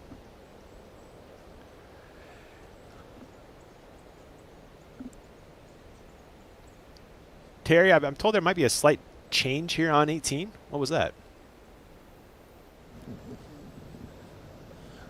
Well, you guys were discussing the new tee pad and how they're, again, trying to get the surfaces more in line, but also they've just done a lot of work out here in the last couple of years in terms of removing benches, removing swing sets, and those types of things. We see a lot of grass that's been growing, and this fairway is just shaping up to be such a beautiful 18th hole and finishing hole at this course. But I love that they've been removing some of the other park amenities that were a little unsightly or that came into play in previous years. With you there, Terry. Is he going out and around? Always kind of been there. That gazebo is kind of new. That little half a shelter is kind of new. Concrete thing's always been there. Yeah. Seth's going to try to fire one in there and get a big late skip. Oh, no. Stubbied by the nub. Good effort. Unfortunate result. It's like the anaconda root at Philo. Just literally, there's just a growth on that tree. I was going to take such a nice skip, too. I mean, it's insane. That's all right. That would have been so pretty after that.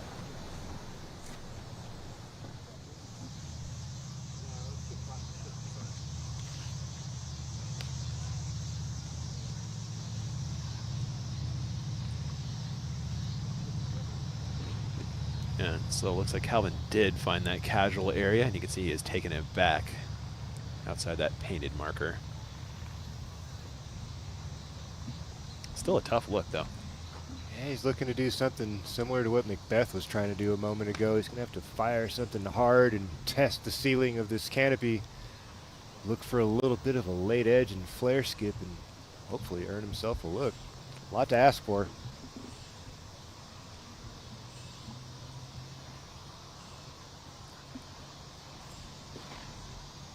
Calvin firing. Looking good. One tree to beat. Look at this, Ian. Settles just in time. Whew. That's a world-class shot right there from Calvin. And that will get Calvin to 8. That number that started the day. Terry, any final thoughts on this awesome round 1 we just watched?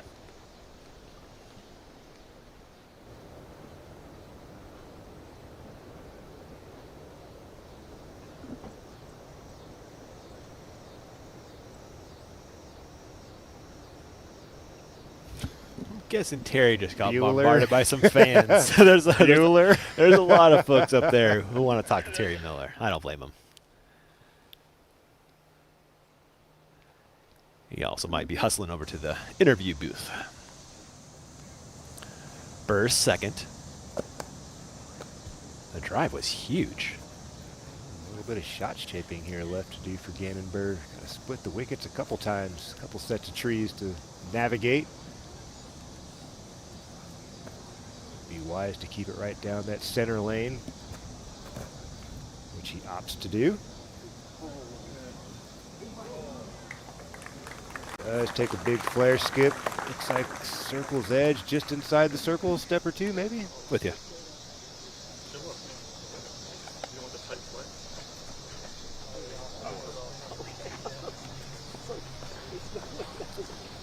Golden hour out in Peoria, and it's looking beautiful right now. I don't think the competitors could have asked for a better day weather-wise. Yeah. Maybe a couple of degrees cooler, maybe a little puff of wind here just to dry the sweat up, as Terry Miller mentioned earlier. But when the conditions are like this at this temp course, you have to show up ready to take advantage. This course is so difficult in high winds. AB's second after an amazing drive.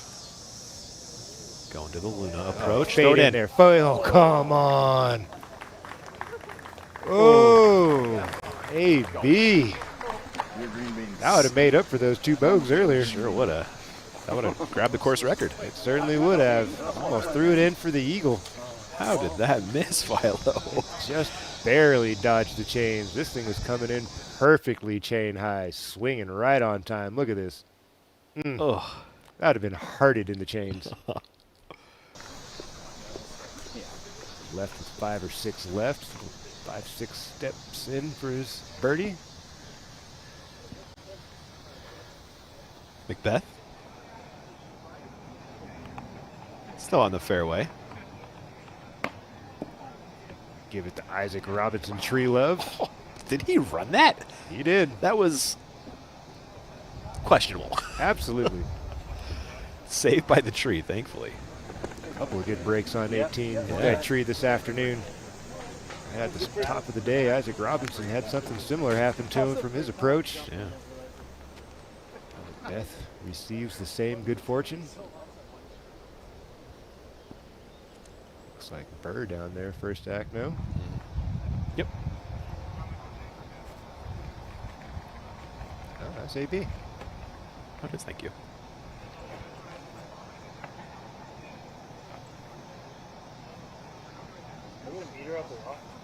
Meter up rocks.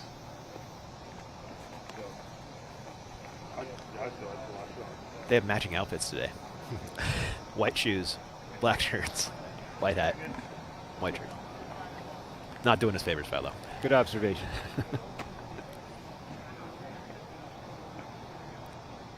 That was smart there of AB to confirm with his card mates for a little better footing. So awkward to putt when the feet are uneven, and then when the ground's choppy underneath you, makes it even more difficult to find your balance. Now ensuring at least a 1-stroke lead heading into round 2 as they head over to Northwood. Solid day's work for Anthony Brella. I know he's going to be a little disappointed in those 2 bogeys there at the middle third of the round. He recovered nicely. 1 par today from AB. Birdies and bogeys otherwise. Burr to stay one off Barella. Too close to miss. Can't have two in one day. Drills it in the center. There's Mom Michelle there. She was the one turning around. What a ride this must be for her, huh? Oh my goodness. Macbeth. The par is in. And Heimberg to join that big pack at 8 with a share of 4th. Half an hour ago, Heimberg was right on the doorstep of 20th place. That's what it is. When you grind hard like this guy, Calvin Heimberg, you can make up a lot of ground. You stay focused. Never any quit in that, man. Hey, man, he does not quit. That's what it's all about out there on tour, is to keep believing, keep fighting. Every stroke matters. At the pavilion, there's a free age race. Anyone can throw hole 17, and there's free ice cream. He nailed it. Only 2 double-digit rounds. Did we hear free ice cream, Philo? We did. Oh man, we're in the wrong spot. By about 1,800 miles. I do miss some Culvers from the Midwest, man. Culver's slaps, man. Yeah. It's legitimately very good. I do miss me some of that. Yeah.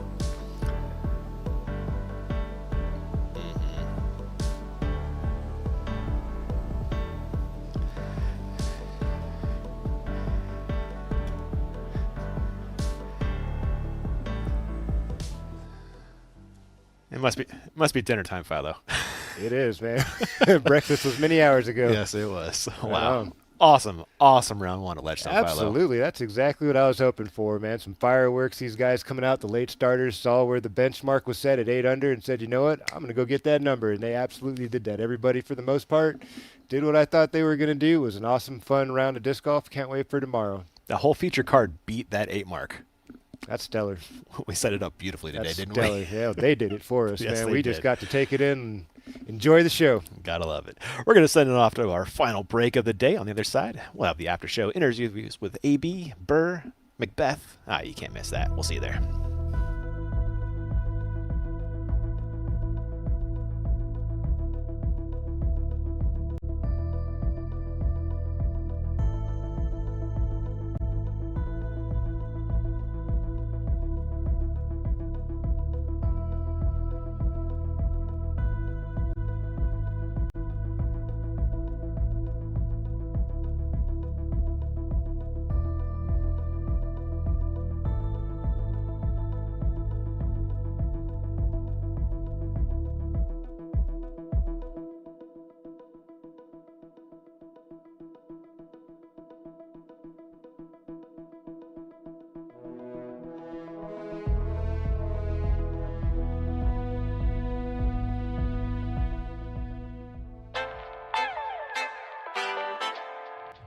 What's going on, guys? Hold My Bag just launched the greatest disc golf fantasy game in the universe. Hold My Bag just dropped the best fantasy disc golf game the planet has ever seen. I want to tell you guys about the newest disc golf fantasy game on the market. One of my favorite parts is the Hold My Bag. This is something that we started doing, and it's actually a lot of fun.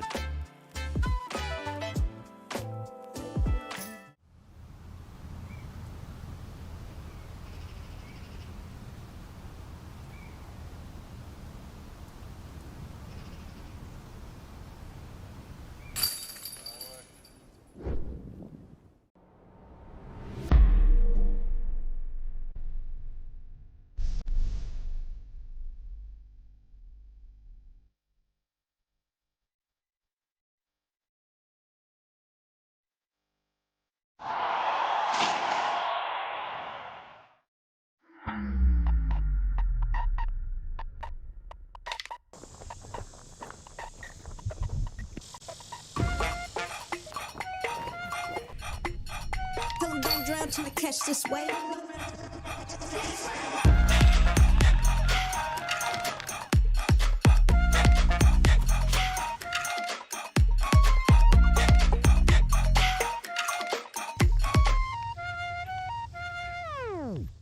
Do you remember love and peace? We'll bring it back, my friend.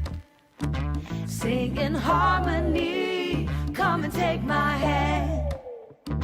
Be magnificent. We're gonna have a good time. 'Cause we drink different. Free love ain't no crime. Come sippin', sippin', sippin' with us. Have a sunset and drink different. Have a sunset and drink different. This is your choice. Live a boring disc golf life or unlock perks of the inner circle like early access to drops and free monthly discs. Welcome to the secret.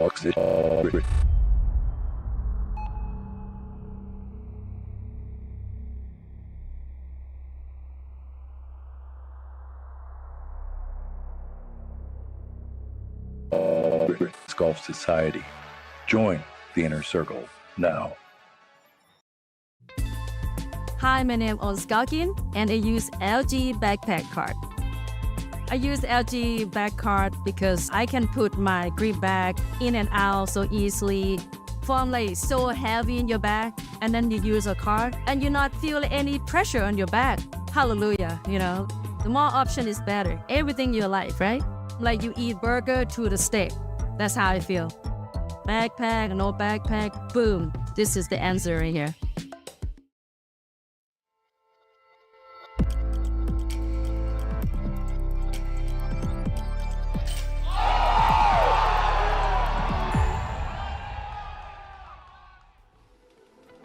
And welcome into Tournament Central. There is your end of a hot rounds after day one. Barella, 13, and what could have been? What was the rating on that?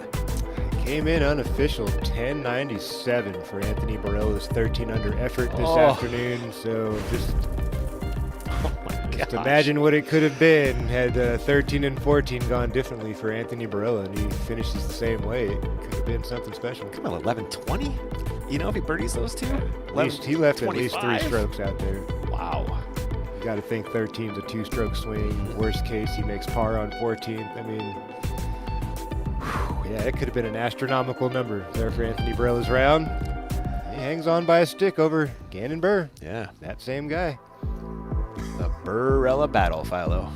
That was a lot of fun. That was a lot of fun to watch, to see these guys go back and forth, for AB to be on that run. Was it 10 or 11 birdies at one point he had stretched out? 10, yeah. Trying to, I think the longest was 13 by him that he set this season. 13 birdies in a row. He just had a lot of solid plays to open up this round, really. Nothing left to be desired off the tee for Anthony Barella this afternoon. He was perfect. Hit every fairway? 19 for 19 on the fairways. 13 for 18 C1X, 16 for 18 in Circle 2 in regulation. 10 of 11 C1X and 50%, 2 for 4 from C2. But you flip the script on that and you look at Gannon Burr's day, and he went 17 for 19, 12 for 18 C1, 15 18 C2, 10 for 11 from C1, and 3 or 4 from Circle 2. So 3 or 4 from Circle 2. So close, and they're only a stick apart. Are you surprised? That's got to be your OTB shot of the day right there. Near 1 from Anthony Barella on the water tower. This is at the 15th, the 1 chain snatch. He definitely ended the round the way that he needed to after those 2 bogeys, 13 and 14. Rattled off, 4 in a row to get it down. Unbelievable stuff there from Anthony Barella this afternoon. All in all, amazing round of disc golf. I'm with you there, sir. And our man AB in the clubhouse with Terry Miller. Let's head on down. Joining us now is Anthony Barella, shooting a 13 under, our leader after day number 1. Where do I start? How about your start? AB, just on fire out there. What were you feeling? Yeah, I mean, I was throwing great shots. I wasn't really making myself have to putt too hard. I think the only hole I parred was my furthest away shot. It was like a 45-footer, and I just airballed it left. But other than that, I was feeling great. There's a lot of conversation about jet lag, about the tour, about travel, everything players have been doing, whether you stayed in Turku or Gannon, of course, going over to China, people coming back. Where are you physically in terms of being here and being ready to go for this week? Yeah, I felt great. I mean, I feel like you don't get as much jet lag when you come back from over in Europe. So I've been feeling good. I got here on Sunday, and I've been practicing every day, just getting dialed for this week. Along with practice, though, this week is a little extra busy for you. Obviously, a major Discraft event, but also Ledgestone, a major sponsor of yours. You're getting pulled in a lot of directions. What are some of the things that are going on? Yeah, I mean, we got a bunch of different disc drops. We're doing meet and greets. We're doing signings every night. I mean, I think it honestly is better for me because I stay busy, not really thinking about on the course too much, and it's just fun. I love doing it. Well, that was my next question. Is that a way to keep yourself distracted, or do you ever worry like, oh man, if I don't shoot a good round, how is my meet and greet going to go for the next 2 hours? Does that ever? Yeah, it does. It does apply a little bit more pressure. It being a Ledgestone event, they're putting me on the feature card and stuff like that. But I mean, I feel like I managed it pretty well. So 13 under, solid round out here, of course. But tomorrow, completely different ball game. In fact, the next 2 days, you head into the Northwoods Black course. Yeah. What are you eyeing up when you get out to that course tomorrow afternoon? I mean, it's going to play pretty similar to Tampa Bay Disc Golf Center, and I feel like I played pretty well over there. I'm feeling comfortable hitting gaps, and it's just going to be a marathon these next 2 days. They're going to feel like 4 rounds put together, so just stay in it, one shot at a time. Last question then is, of course, the 13 under is good. We saw incredible golf really off of that final feature card. Tell everyone what the scoring conditions were like for you. I mean, we see the results, but what was it like out there for you? Yeah, it was pretty nice. It was perfect weather, a little hot, humid. There's a few holes where it got a little gusty, but nothing too bad. So I think we got pretty lucky with our tee time today. I don't know what it was like earlier, but it was nice then. But you guys put on the show, and well, that's why you were the final feature card of the day. Yep. Everyone, that's Anthony Barella, your leader after day 1 at 13 under. Good luck tomorrow. Thank you. Perfect. All right. Any reaction to the words from AB? Not really. I think he did what he set out to do this afternoon, kept it all in front of him, handled business, played a solid round of disc golf, and he's got himself a lead going into round 2. Okay. He's got to just keep it cooking now. That's the hardest thing to do, man, is to be consistent. And like we saw just a few minutes ago, we were looking at it. They're running it back tomorrow, same 4 guys on our feature card. So it's going to be really interesting to see how he battles in that atmosphere once again, with all the pressure, same guys, different course. It's going to be a fun one tomorrow for sure. Course. Yeah, extremely different course. But as he said, he's been feeling good about hitting his lines, hitting his gaps, and that's what playing in the woods is all about. Let's see if we can stiff arm Gannon Burr for 3 more rounds, huh? It's going to be tough. Gannon Burr, what a talent that guy was. And still, a 12 down from Gannon today, Philo. Absolutely. He was no slouch out there. Just one stick behind the pace of Anthony Barella's smoke show around. And he had a bunch of highlight plays himself, some really nice approaches into the green, leaving himself with some short work, as we talked about before. Handled business on the putting green. 3 for 4 from circle 2. I believe it was 10 of 11 from C1X. Really working that speed and angle control well on the touchier shots. Putts like this, dangerous, right in the middle, under control. That's what you expect from the world's best player, world number 1, doing world number 1 things.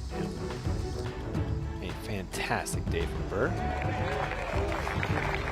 And that's even with he had a circle 1 miss today. It was uncharacteristic for him. It was an opportunity to really put the pressure on Anthony Barella on the 13th and just kind of slid out there off a little bit to the left side. Uncharacteristic miss, but solid performance from Gannon Burr here to try to keep pace with Anthony Barella. And our man Terry Miller also cut up with Gannon Burr after his round. Let's see what he has to say about the day.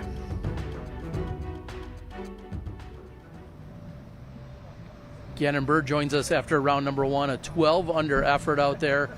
You're off to a great start, and you finished strong. Yesterday when I talked to you, though, in the press conference, you said, I don't even know what I should expect. You kept the expectations low. How did you meet him today? I mean, there was really no wind out there, so I think this course, if you're throwing your stock shots, which does require, typically just far throws with overstable discs, which I tend to do pretty well at. I think you can play pretty hot out here. Had a couple good breaks, so that was definitely important. But yeah, just minimal mistakes. And like I said, if I shot like 2 over, I wouldn't have been surprised either, just because of all the traveling I've been doing. So I'm really satisfied with this round. And yeah, the lead card tomorrow, actually, I think all 4 of us are the same card tomorrow, which is, I don't know if that's ever happened before. So we had a great time out there. I always enjoy playing with all those guys. So I think that honestly helped my energy stay up. Well, and that speaks to what we saw you guys do in this afternoon. That hot score, as we were starting the broadcast, was right around 8 under. Were you paying attention to what bar had been set and then what you guys ultimately were doing? Yeah, I was watching scores throughout the entire day just because I was curious. And I think after I got done with the water tower hole, I saw, AB was, I think, 11 under, and then I was 8 under, but I was in second place. I was really surprised that no other person had pushed even close to 10 under, because I feel like this course is not that hard to do that at. Like I said, as long as you're throwing your good shots and it's not windy. I mean, AB and I played really solid today, had a lot of birdies, so that's definitely important out here. Well, what does that mean that you and AB out in front already? You've got a couple of strokes cushion of clearly 54 more holes to play, but you guys are 3 and 4 strokes respectively already ahead of Macbeth. Is this a rivalry? Is this just great play? What's going on? I guess you can call it a rivalry if you want. Trying to build something, but I don't know. I mean, we played really solid. I think the course suits so well for our games. AB was throwing a lot of really steep spike heisters out there, and he also has great control over a mid-range and a putter. So, I mean, I feel like every hole out here just works for us. I mean, we've seen each other on the lead card at this event in the final round multiple times already, so I wouldn't be surprised to see the same. I think, honestly, though, I feel like this buffer is important for us. I know, at least for myself, I haven't played well at Northwood Black ever, even though I love that course, and I think it might even be AB's favorite course. I'm not sure how he plays out there, but I think 1 year, and maybe 2 years, me and AB played 3 or 4 rounds together. So we seem to always play together here, and it's really fun. So I think tomorrow my goal is just to probably stay on the lead card. Obviously, if I can shoot a hot round, that'd be cool, but I haven't had a chance to play Northwoods just because I just got in town. And I'm going to go right now and play as many holes as I can before the sun sets. So hopefully we can figure out the shots I need to be throwing there and dial in the throws. Well, my question was going to be, what's your game plan for tomorrow? Well, that's currently developing. Yep. So really my final question will be, though, where are you at energy level? With all the travel, everything else you've been dealing with, where would you say your energy is on a scale 1 to 10? I mean, it was decent. I got a good amount of sleep last night and didn't wake up at all in the middle of the night, so I got some real good REM sleep to kind of just keep my focus up there. But honestly, coming into today, this round, I didn't feel great. I had pretty low energy, and for pretty much the whole front 9, every time I'd go down to mark my mini and stand back up, I'd be kind of dizzy. Just, I don't know, I mean, body's just still on China time, I guess. So, but like I said, I think this is my best round I've ever played here, so that's pretty cool to say that, even with the course being a bit tougher this year. So, yeah, I'm feeling good. I think, just survive Northwood and come back out here and on Sunday and hopefully shoot another hot one and just stay in the mix. Well, playing at almost an unconscious level, it sounds like. Get some rest, get some practice, stay hydrated, and we'll see you on the lead card tomorrow, everyone. That's Gannon Burr at 12 under. Thank you. Thank you, Gannon, for the time and the words there. Anything jumping out at you there? I can relate to the time travel thing. It's not easy coming from that side of the planet, this side of the planet, trying to be tournament ready in just a few days. I'm really impressed by how the majority of these guys who did make their way back from overseas have recovered quickly and showed up today ready to play some strong disc golf. That's not easy to do, man. I'm not surprised that these guys are talking about it and mentioning it. It's not an easy thing to get your body to adjust. And like you said, you bend over, you start feeling lightheaded. That's just not having enough time to readjust, and hard to do. So it makes it even more impressive these guys shot those numbers today. The other guy we haven't talked to yet or seen his highlights yet, Paul Macbeth. Yeah, man. What a performance from Macbeth today. Just when you think the guy is maybe something fading away, and bam, right back in the mix again. What a performance this afternoon. Wasn't anything flashy about it. Had a couple of big putts there, but it's not like the whole round was like Paul Macbeth highlighted. Just smooth and steady, some really exceptional approaches on a couple of those shots, like hole 8. That was an amazing second shot. He was 100 feet behind everyone. He was. It seemed like he was 80 or 90 feet back from everybody. This one here at the second as well. Super skinny line. Not a lot of room to work with. Sneaks that thing in there. A couple of other really nice big putts. Good fairway. Just a solid round. Nothing really jumping out at me that was like, wow, that was the catalyst for his day, but just keeping things nice in front of him. In the mix. Where you like to be.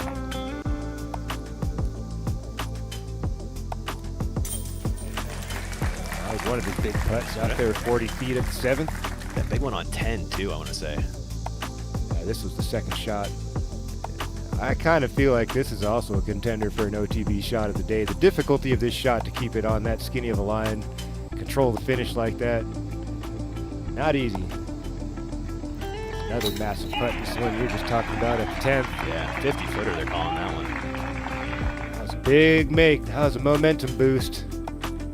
Another great shot. And this is kind of when AB found trouble. He really gained some strokes on the lead. You here. said it. He gained 4 holes. strokes in 2 holes. Made birdies when he made bogeys and bounced right back into the conversation. And Macbeth also in the clubhouse with Terry Miller. Let's hear from the GOAT. Paul Macbeth joining us. We almost have the exclusive interview with one Pablo, who's he's going to jump back into the spotlight here for a second. Paul Macbeth, along with Pablo, you opened the tournament today off of our final feature card, and the final feature card's now the lead card. Yeah. How does that feel? Well, I was hoping Calvin would make that last putt, get that birdie, so we have the same card. So it's pretty cool though. We all shot well, and yeah, it's good to see us all together again. I was talking to your wife Hannah earlier, and she said that she has to keep Pablo at bay because she's running around yelling for everybody with excitement. What's it like having the family all together here for such a busy weekend? It's a lot of fun. He's loud. He's learning to talk, so it's hard to keep him close, and he likes being busy. So it's a lot of fun. So I'm glad they're here because they weren't in Europe, sadly. But it's probably for the better, as you experienced. Well, he, mischievous, but also a little exploratory. I love it. Out on the course, any surprises out there for what you saw or what happened? Any reactions to the golf that you saw? Yeah, I got some OBs that I wasn't expecting on some holes I usually don't go OB on. So like the water tower hole, going long OB there is pretty rare. And hole 3, for how low I threw it, I was surprised it went all the way right OB. But 17, I mean, you leave it short, you're OB. So little things like that I wasn't expecting, which it can really get you here, but you'd think the other holes would get me. So 9 under, I think, is what I finished, and I want to shoot double digits out here, so a little bit less than what I wanted. Well, you said it perfectly. On the water tower hole, you hit off the base of it, and you just barely carried ultimately. And then back on 4, the downhill, same thing, just barely carried out of bounds. So tomorrow we head to a very different course. You talked about there's unique challenges on this course, but what comes to mind when someone says Northwood Black? Lots of scrambling, tight fairways. It's kind of what I think, but I feel like it could be scoreable. I mean, we saw over there at Worlds what Ezra did at Tampa Bay Disc Golf Center, and that's arguably a little bit tougher course. So, if you hit your lines and stay in the fairway, it could. I think we could see a double-digit round out here. Like a lot of Discraft players and Ledgestone then sponsored players, a lot of things going on for you here this week. What are some of the other things that might keep you busy or distracted? We got about a 500-person line waiting over there to sign the Lunas we just dropped, the level up. So that's pretty much it for me. This week's a little bit off week because I'm not sponsored by Ledgestone, thankfully. Not thankfully, I should say. Not thankfully, but thankfully in the sense of the busyness of what this week brings for a lot of their sponsored players. Well, you've got a lot of things to do. We all heard the term free ice cream, so I think we're going to run off. Nice round out there today, and we'll see you on the lead card tomorrow. Thank you so much. Man of many talents. Baby wrangling ain't easy, Philo. I wouldn't know, man. I wouldn't know, brother. Those things are wily. I could only imagine. Oh, my goodness. That was a fun one. Let's bring in our man, Terry Miller. He's a dad. He knows what it's like to wrangle some kids. Welcome in, Terry. And Terry, got to ask you about day one. I certainly do. Yes, you do. He's ready to talk about it, man. Let me tell you something, brother. Talk about our feature card. We're a repeat for round 2. Have we seen that before?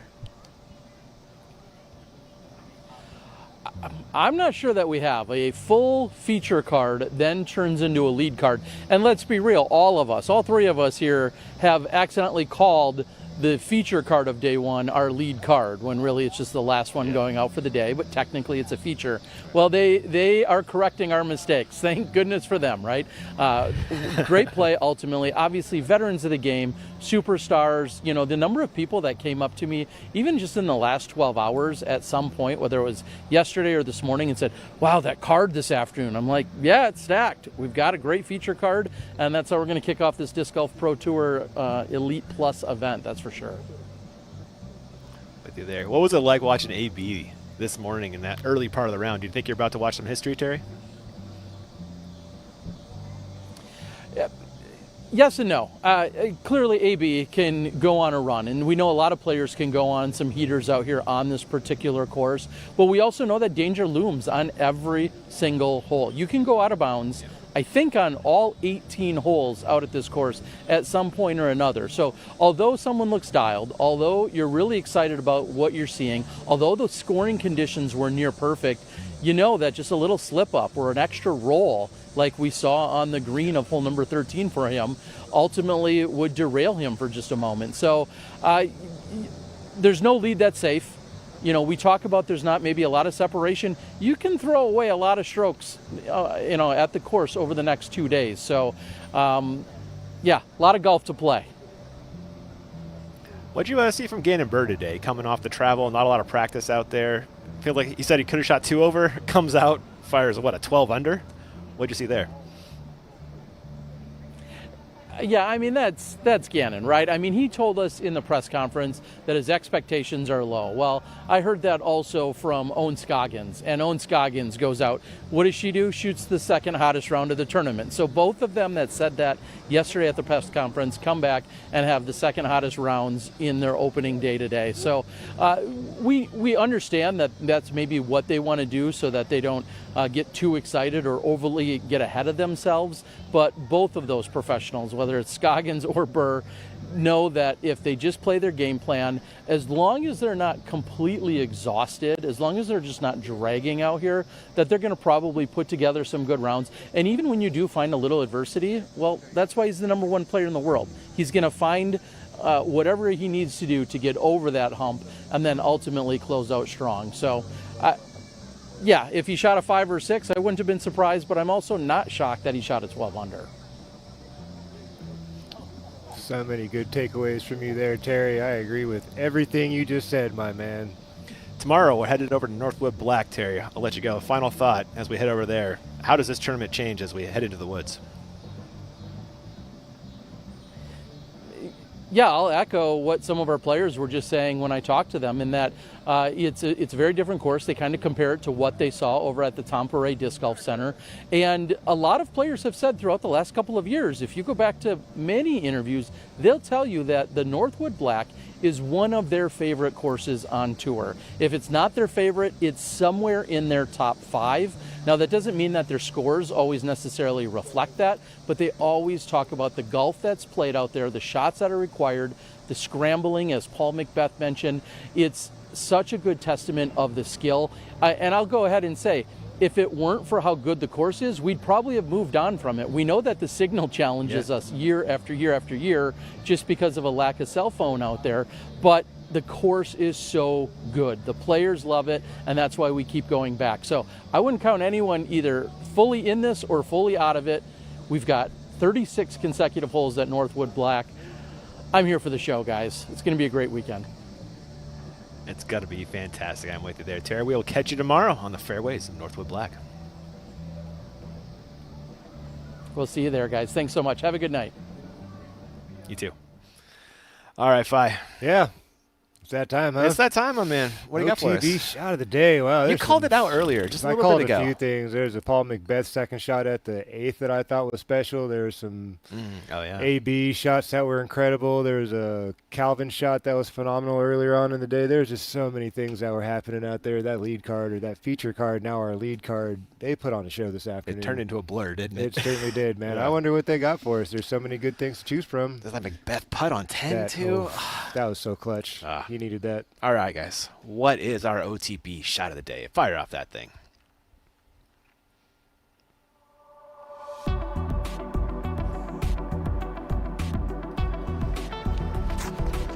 Oh, I love this, you guys.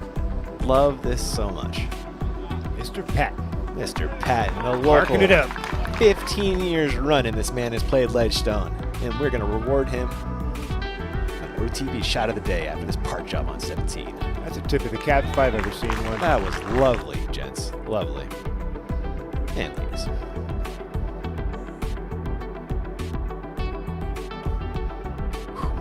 I love this tournament, Philo. Me too, man. It's been a long-time favorite of the fellas on tour. So happy to be back. Round 2's tomorrow, same times, right there. FPO 9 a.m., MPO 3 p.m. Central Standard Time. For Ian Anderson, myself, Philo Brathwaite, everybody on the ground and in the booth, thank you so much for watching. We will see you tomorrow. Good night.